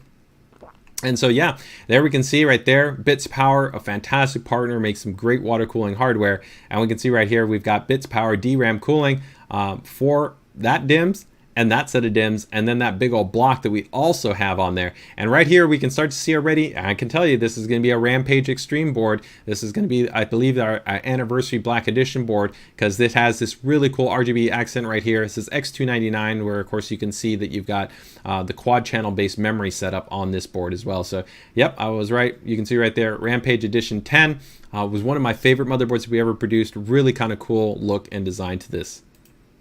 And then bam, then we go all the way out, and we can definitely see there's a lot that's going on in this system. So it's got a different non-traditional layout. So of course the layout, instead of being your vertical, where you have the motherboard kind of in this space going up and down, and you would see the CPU and the DRAM and everything right here, you can see it's inverted, so it's moving over on the horizontal plane, right? Which gives it a very different kind of this design and layout. So we can also see right here, pretty cool. Externally, we have the radiator. This is pretty cool right here. It looks like the actual drain point. So that's actually always a nice point. It's on the outside as opposed to being on the inside. So overall, that's a pretty cool kind of just difference, and some nice, cool kind of creative runs. Like if you actually look at this is pretty cool. Just be able to see how this run comes out from here, goes into the top, and then runs out over on the top right here. And then you even just kind of bringing that back in. These are cool. It's just nice, kind of just different kind of design approaches, as opposed to having maybe everything going into a distro or something like that. It's cool, it's dynamic, it's different, and I'm a fan. I like the way that this turned out. It might not be everybody's kind of styling, because it's definitely got that bold and bright appearance, but I think visually it has its own identity, which is really cool too, is that it has its own kind of perspective in terms of the way it's been laid out. So let's see some feedback right here. We've got orange for the win. The color uniformity is amazing. Mr. Matt Lee, a great builder himself, is another sweet build. Love the overall design aesthetic. Always nice to see hardline through the chassis rather than the internal alone. I would definitely agree. It gives a little different vibe, different kind of perspective right there, right? Lots of detail inside and outside, right? Why would you want to have the plugs on the backside, right? Well, it depends, right? I mean, I think here, if you're talking about here specifically, this is just going to give you easier accessibility to drain the system, right? As opposed to kind of being on the inside. Because normally if you're going to do it on the inside, usually what some people do is they'll put the drain port there, and then you're going to get flexible tubing and you'll connect it there, and then you'll kind of drain out that way, right? This is actually quite functional, because you could literally just attach right there, put out to a little bucket, and you'd be good to go, right? So it's actually quite a kind of sensible approach.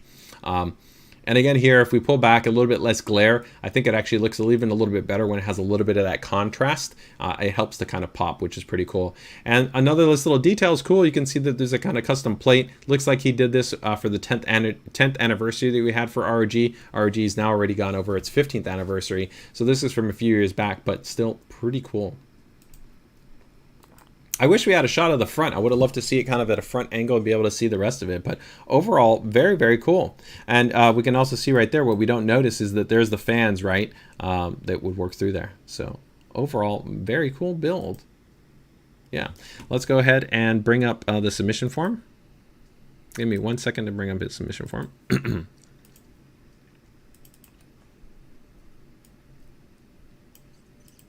And we'll bring back up that build. There we go. Okay, perfect. All right, so this is going to be, let's see here. So this is from Janos, I believe. Hopefully I'm pronouncing that correctly.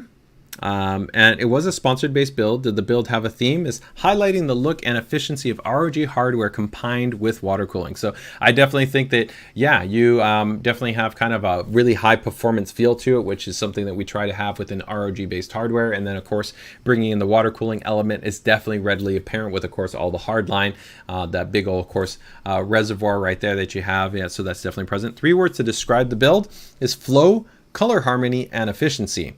The build's name is Master Maker ROG Edition.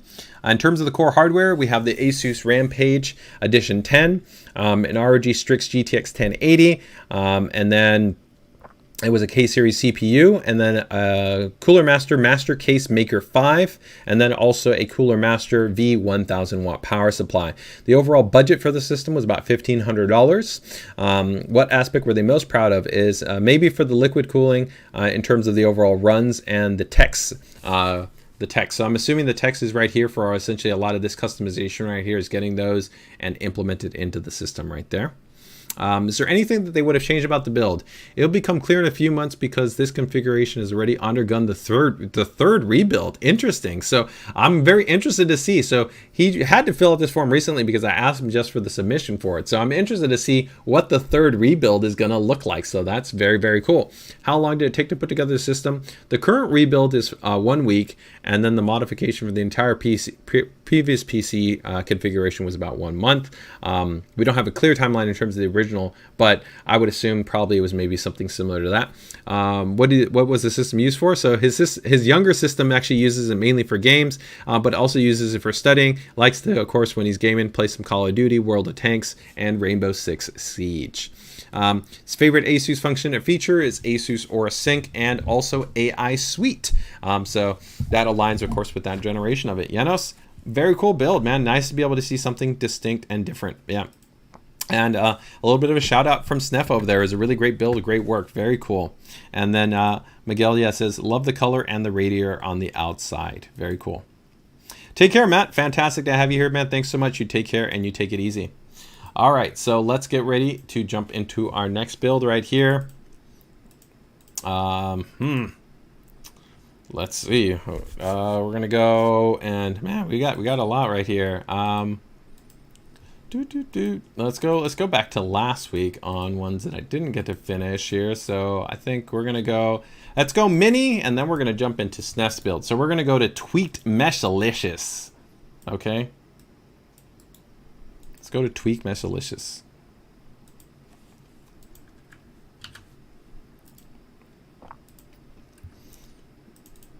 And this is a small form factor build.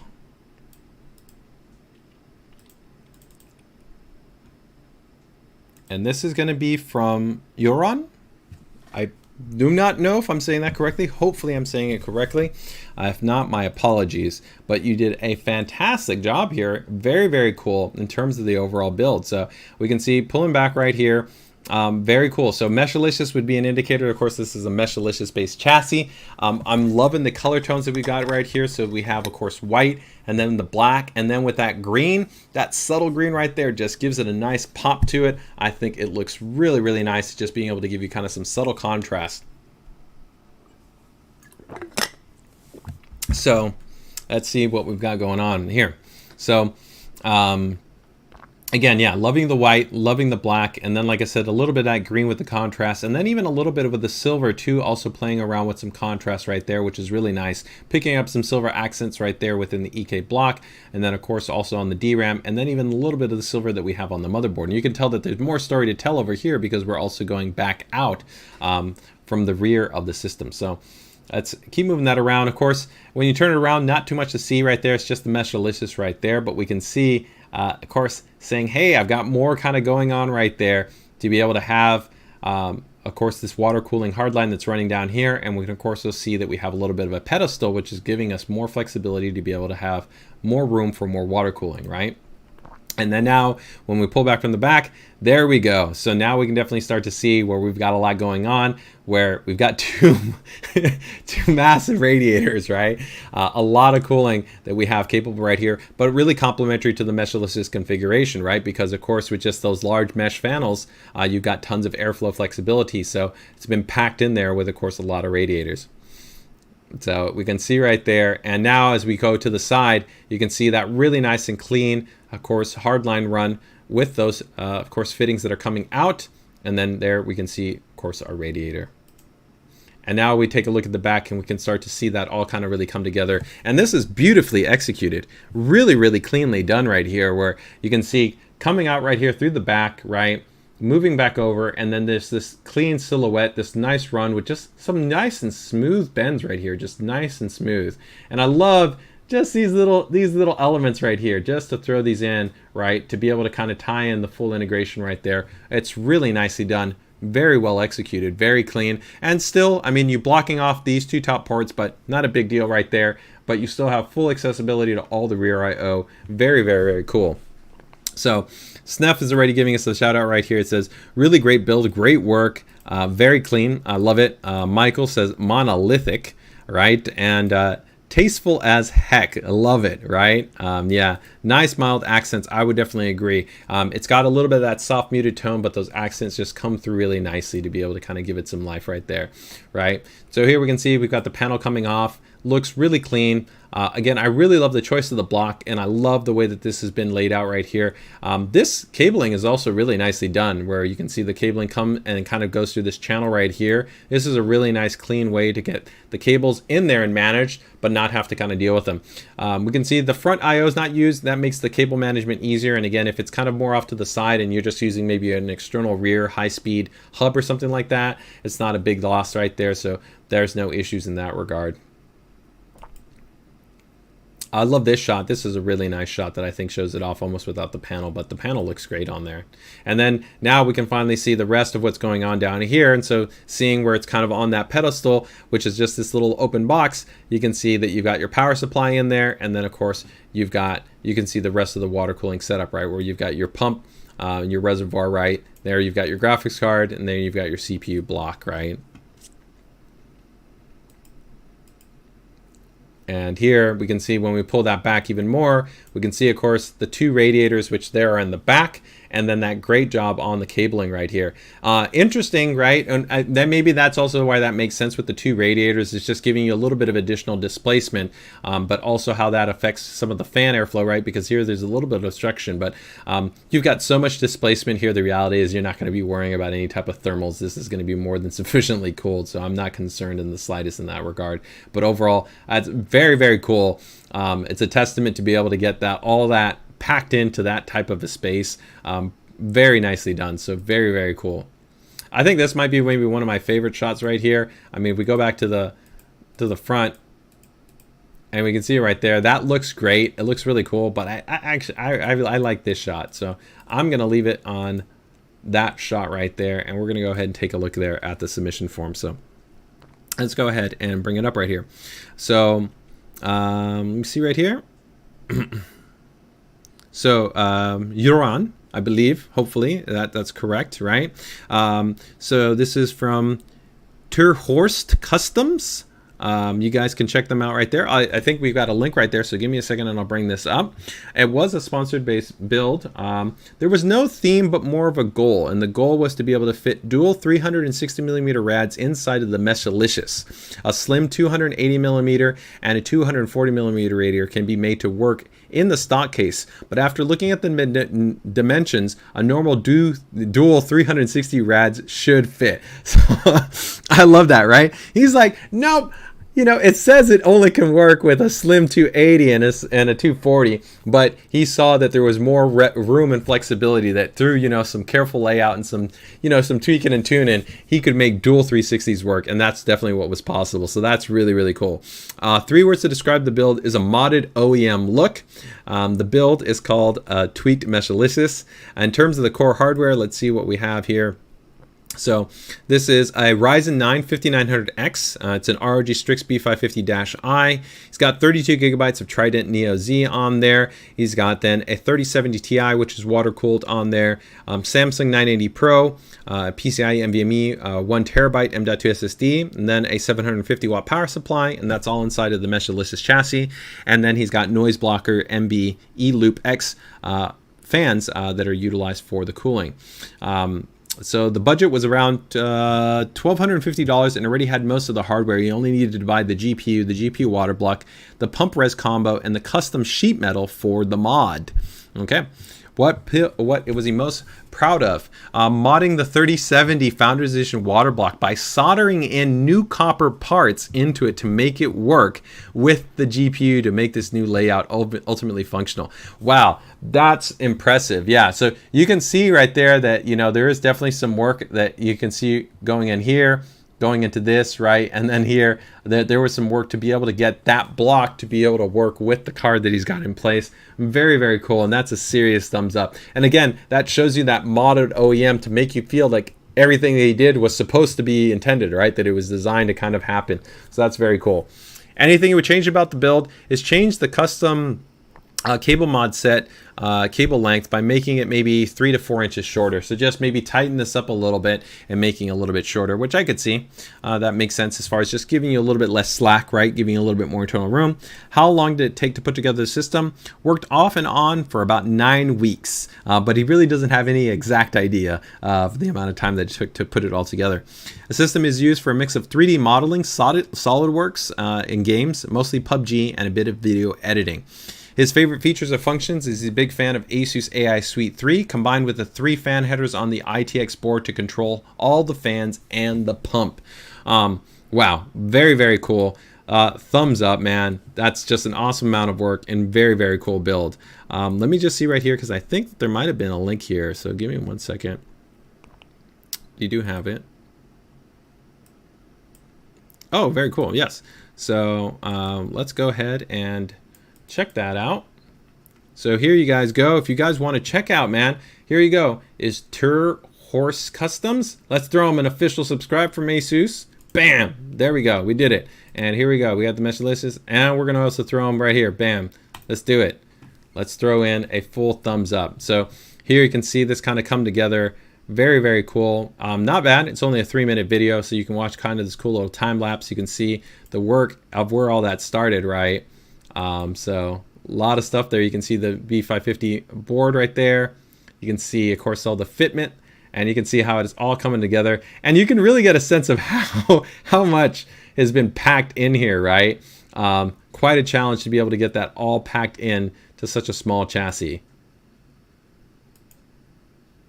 And we're probably getting here right over to the master shot. Yeah, there we go. So overall, very, very cool. Love the way that this turned out. It's really clean. It's well polished, nicely executed, and it's a very cool build. It's really nicely done. So it gets a serious thumbs up from me. So very, very nice. So let's go ahead and make sure to drop that drop that link in the chat. If you guys want to go ahead and throw him a thumbs up, that would be appreciated. He did a fantastic job here on the build. All right. Let me go ahead and drop that in there, you guys. Okay, very, very cool. Let's go over to our next build.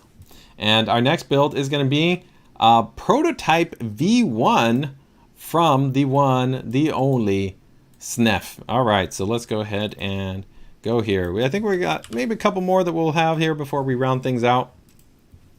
But let's go right here. Prototype V1. So SNEF has been on it, man. He's been busy, man. He's been very, very, very busy working on a lot of custom stuff, just up in the game, right? And this one, seriously fantastic. Again, I mean, his last couple of builds have just, of course, been really stunning. But I think here he just took it to a whole nother level as he does, and just really brought, I think, a beautiful design aesthetic and a really great sensibility to the overall look and feel to the system. So let's go ahead and take a look. All right, guys, I know that anybody who's been part of the group, you guys saw this right here. I had it also as a featured post. I thought it looked absolutely stunning. I loved the overall design aesthetic right here.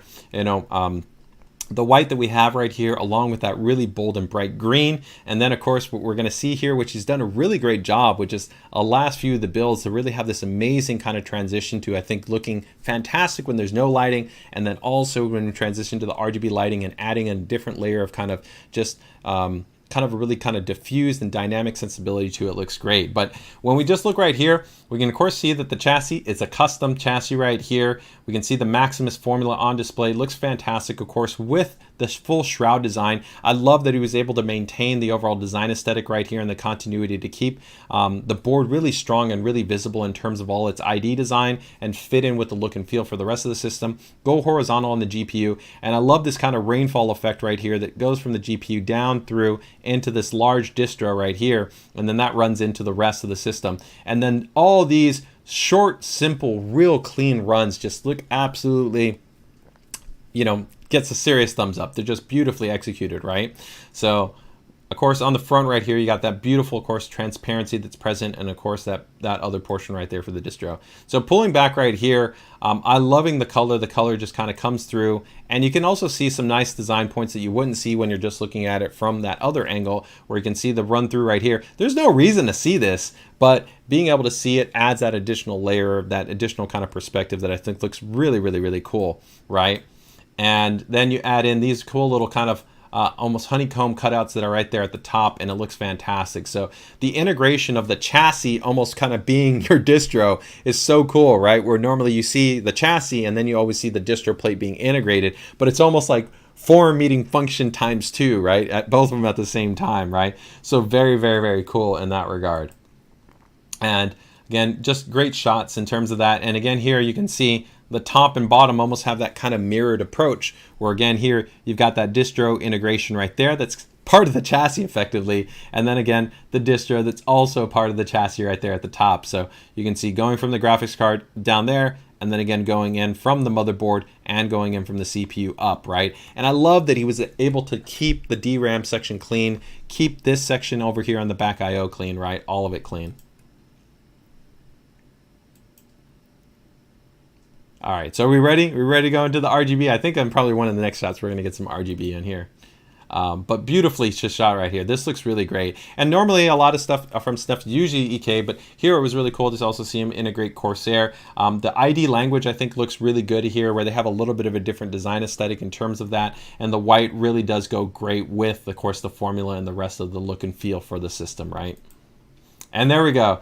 Now we threw in the lighting, and it just looks fantastic, right? I love how he added in kind of, you know, a lot of that big trend that we've seen with RGB lighting and desk setups and system builds, where of course you have different types of RGB lighting accents that have been added through like the nano leaves and through like Govies and Philips hues and things like that. But adding in kind of these cool little accent lights and then bringing that through the diffuse lighting right here through the distros, it all comes through. And then even with the DRAM, I think going with the dominators that have the Capellix lighting, which has those individual bright kind of little LEDs. You know, normally I favor our DRAM that works natively with Armoury Crate, but I think this really fits the build really, really well to have kind of these additional little purposely identifiable LEDs to go through with the kind of the tie-in here that we see in this dynamic display. And then I love the fixed green, which just gives you kind of a color block and contrast, and then the lighting that we have still here on the board. It just looks fantastic. I mean, it's just so cool. I mean, very, very cool. Oh, Sneff's still here. Fantastic, man. He says, thanks, everyone. Appreciate it. Erica's throwing an awesome out there. I do think it's a great looking build. Giving us what a nutty build. I've never seen anything like it, right? Yeah, bold case.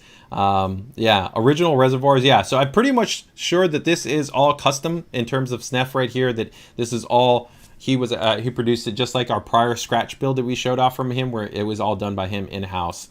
So overall, just really, really cool. And I love, again, that diffused approach that he's done there in terms of bringing in the RGB lighting, but you don't get any hard RGB LED lights, right? Everything is just softly diffused throughout the rest of the system, right?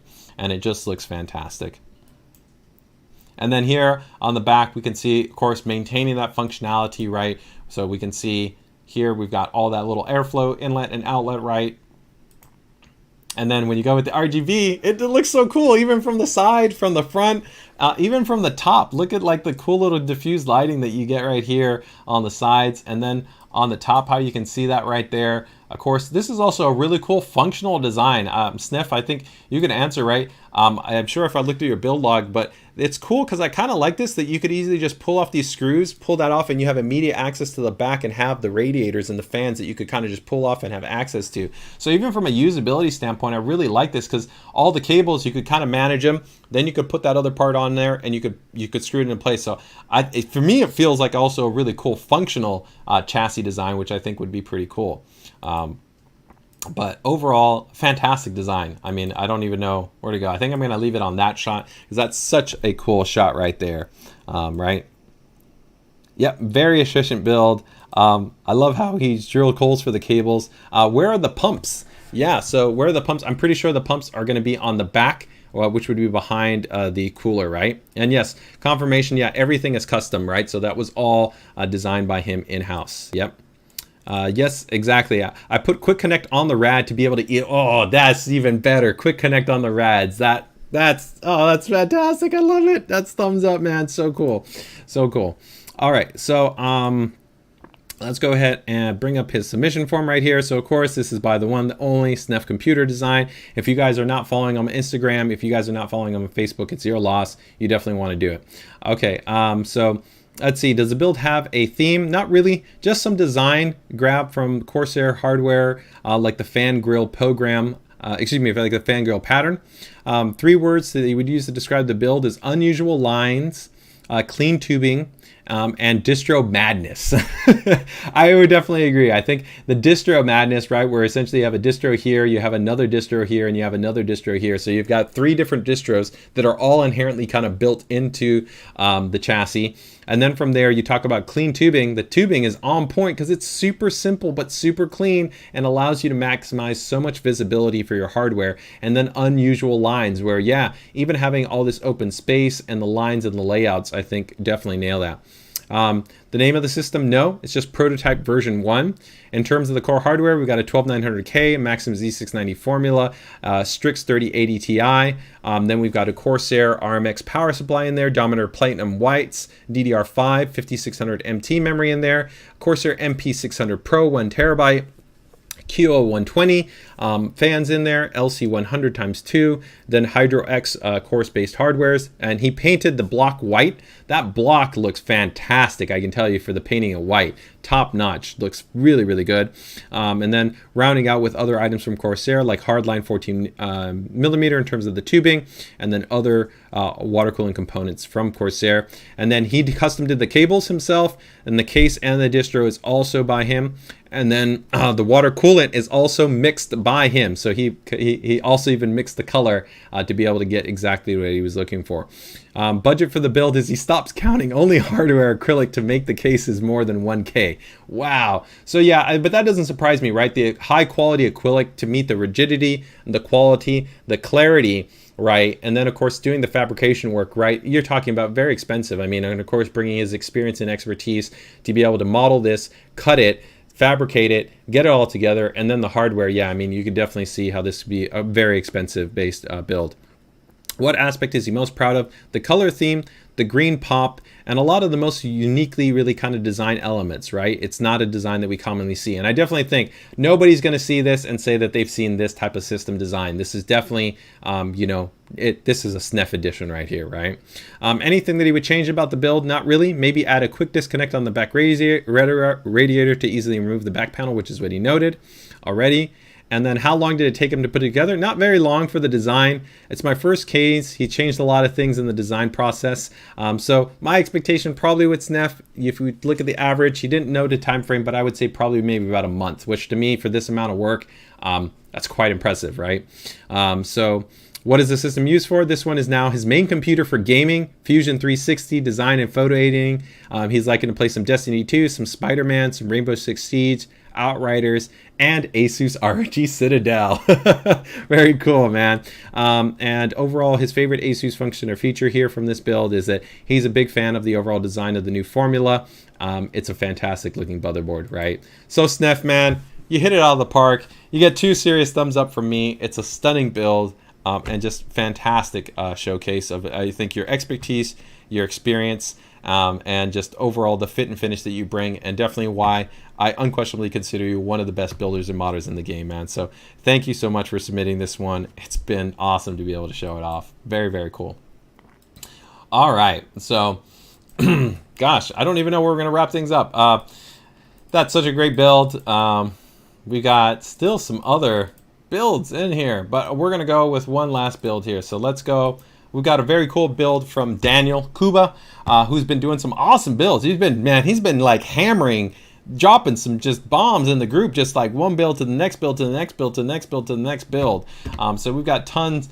We got tons. Next week, we've even got more. We've got some cool Evangelion builds from Su Min we're going to be showing off. We've got some other cool vinyl wrap builds that are going to be in there. So as always, if you guys want to have your builds featured, make sure to just go ahead and submit them for the PCDIY Builder Spotlight. The link is in the featured section for the PCDIY group.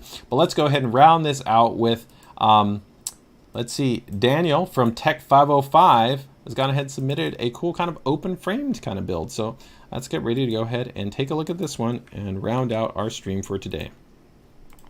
All right, so let me go ahead and bring up his submission form here. All right, so let's see right here. Very cool. All right, so we can see we've got actually an open frame chassis. I'm actually always a fan of kind of open frame. It's got similar to what like Snef did there, where we have an open frame. Just gives it a little bit of a different vibe, right? Where you're not necessarily enclosed. It feels a little bit more open, a little bit more dynamic. I really like the color play that he went already off the bat. I love that, you know, blue is actually a fairly common color that we see, but I really like the way that he positioned having a boldness and contrast, where he didn't try to go over crazy on the blue. And really what you can see here was a comfort to be able to maintain contrast within black, and then actually blue and black, and then blue through RGB. So we can see kind of the black that we have within there inherently to the motherboard, and even to things like the graphics card, right? But then if you actually look at the cabling has this cool kind of sheathing where you have a dual tone, where you've got black and blue, and then you've got some nice blue accents that are being added in through the RGB, right? That's on the pump, that's on the DRAM, that's on the actual fans, and then even this nice little addition to add just a little bit of kind of a silhouette lighting to be able to kind of show up on the front frame for the graphics card, I think looks really, really nice. So I like actually the way that this turned out. Really cool, really clean in terms of overall execution. We have also a nice little inclusion there of a screen, which I think is pretty cool to be able to kind of add a little bit of additional dynamic to it as well. So going in a little deeper, we can see right there, again, those cables kind of coming through, which I think really look nice with the blue and also the black right there. I think those cables really complement the overall look and feel for the system. So really nice balance in terms of that. And this is all really cleanly implemented right here too, even for the cable routing. Also the integration there of the stat panel. I like him actually leaving accessibility right there. So for the user, if they want to be able to go ahead and make an adjustment through the hardware-based controller as opposed to maybe using our software. Thermaltake does have the actual ability to allow us to interface with a lot of their components through Armory Crate if it's their 3-pin based products. But you know, if they're using their proprietary based item, then at least you're giving access to that controller, which is cool. So that gives you another layer to be able to kind of control the lighting or the different modes. So that's a nice touch right there. And then of course all your front I/O, you can see it without the side panel right there. Excuse me, without the glass in terms of the front. And there's no RGB lighting, and you can still see it's got that really nice, just clean, nice monochrome aesthetic there to it, right? And again, I think you can see a little bit more cleanly the blue that's present there. Suman giving a shout out right there is that nice and clean build, nice colors. Yeah, I would definitely agree. And there we just given a little bit of a different shot as we kind of darken it up a little bit. We can see a little bit of a stat panel right there. We can see a little bit more of the lighting on play. Overall, I love it. I love the way they turned out. It's really clean. It's nicely executed. It's a nice kind of just fun, open kind of build that's nicely executed, right? So let's go ahead and take a look there at the submission form. So this is from Daniel Kuba, Tech 505. You guys can check him out on Facebook, right? So this is going to be, did it have a theme? No theme. 3 words to describe the build: clean, colorful, and class. No name for the system. In terms of the core hardware, we've got a Thermaltake Core P3 chassis, right? Then a Ryzen 5800X. Then that's an ASUS TUF Gaming 3080 Ti. 32 gigabytes of memory, G-Skill Trident Neo. A 1 terabyte NVMe SaberNet Rocket M.2 based SSD. And then we've got a Thermaltake TH240 AIO cooler. He's also got the TUF Gaming B550 Plus as far as the motherboard that's on there, an 850 watt power supply, and then the touch screen that's on there is a 5-inch HDMI touchscreen, so that's actually routing over to this graphics card right there. Total budget for the build was about $2,850. That's a nice budget for that system. It's nice, clean, well executed, and it's going to be definitely performant. What was he most proud of? The blue color scheme, the RGB highlights, and the components that included the black and blue cables to be able to kind of wrap all the wires and get it all kind of looking consistent. I definitely would agree. Nothing that he would change about the build. How long did it take him to put together? About 8 hours. System is used for gaming, so Warzone, Apex Legends, Fortnite, streaming, and content creation. And he's overall just a big fan of ASUS, the UEFI BIOS experience, and all kind of the features and functions that we offer on so many of our products. Daniel, man, you did an awesome job. It's clean, it's well done. I love that. Pretty and tough, right? And just enough of an aesthetic vibe. I would definitely agree. So overall, guys, that wraps up our PCDIY Builder Spotlight for this week and our stream for this week. Overall, fantastic to be able to go ahead and show off such amazing builds from you guys in the community, as well as, of course, from master builders, modders like Snef. Thank you so much, as always, Snef, for joining us here on the stream and for sharing your builds. So with that, hopefully everybody enjoys their weekend. Stay safe, stay healthy. If you've got Monday off, take care, take it easy. Best of luck with your builds, and hopefully we'll see you in the ASUS PCDIY group. If you have any questions regarding builds, upgrades, overclocking, water cooling, whatever it might be, or maybe just looking for some cool inspiration when it comes to PCDIY, whether it's going to be building a system, upgrading your network, maybe a new monitor, or maybe getting some new peripherals, whatever it might be, make sure to go ahead and check us out there. All right, guys, take care, take it easy, enjoy the rest of your day.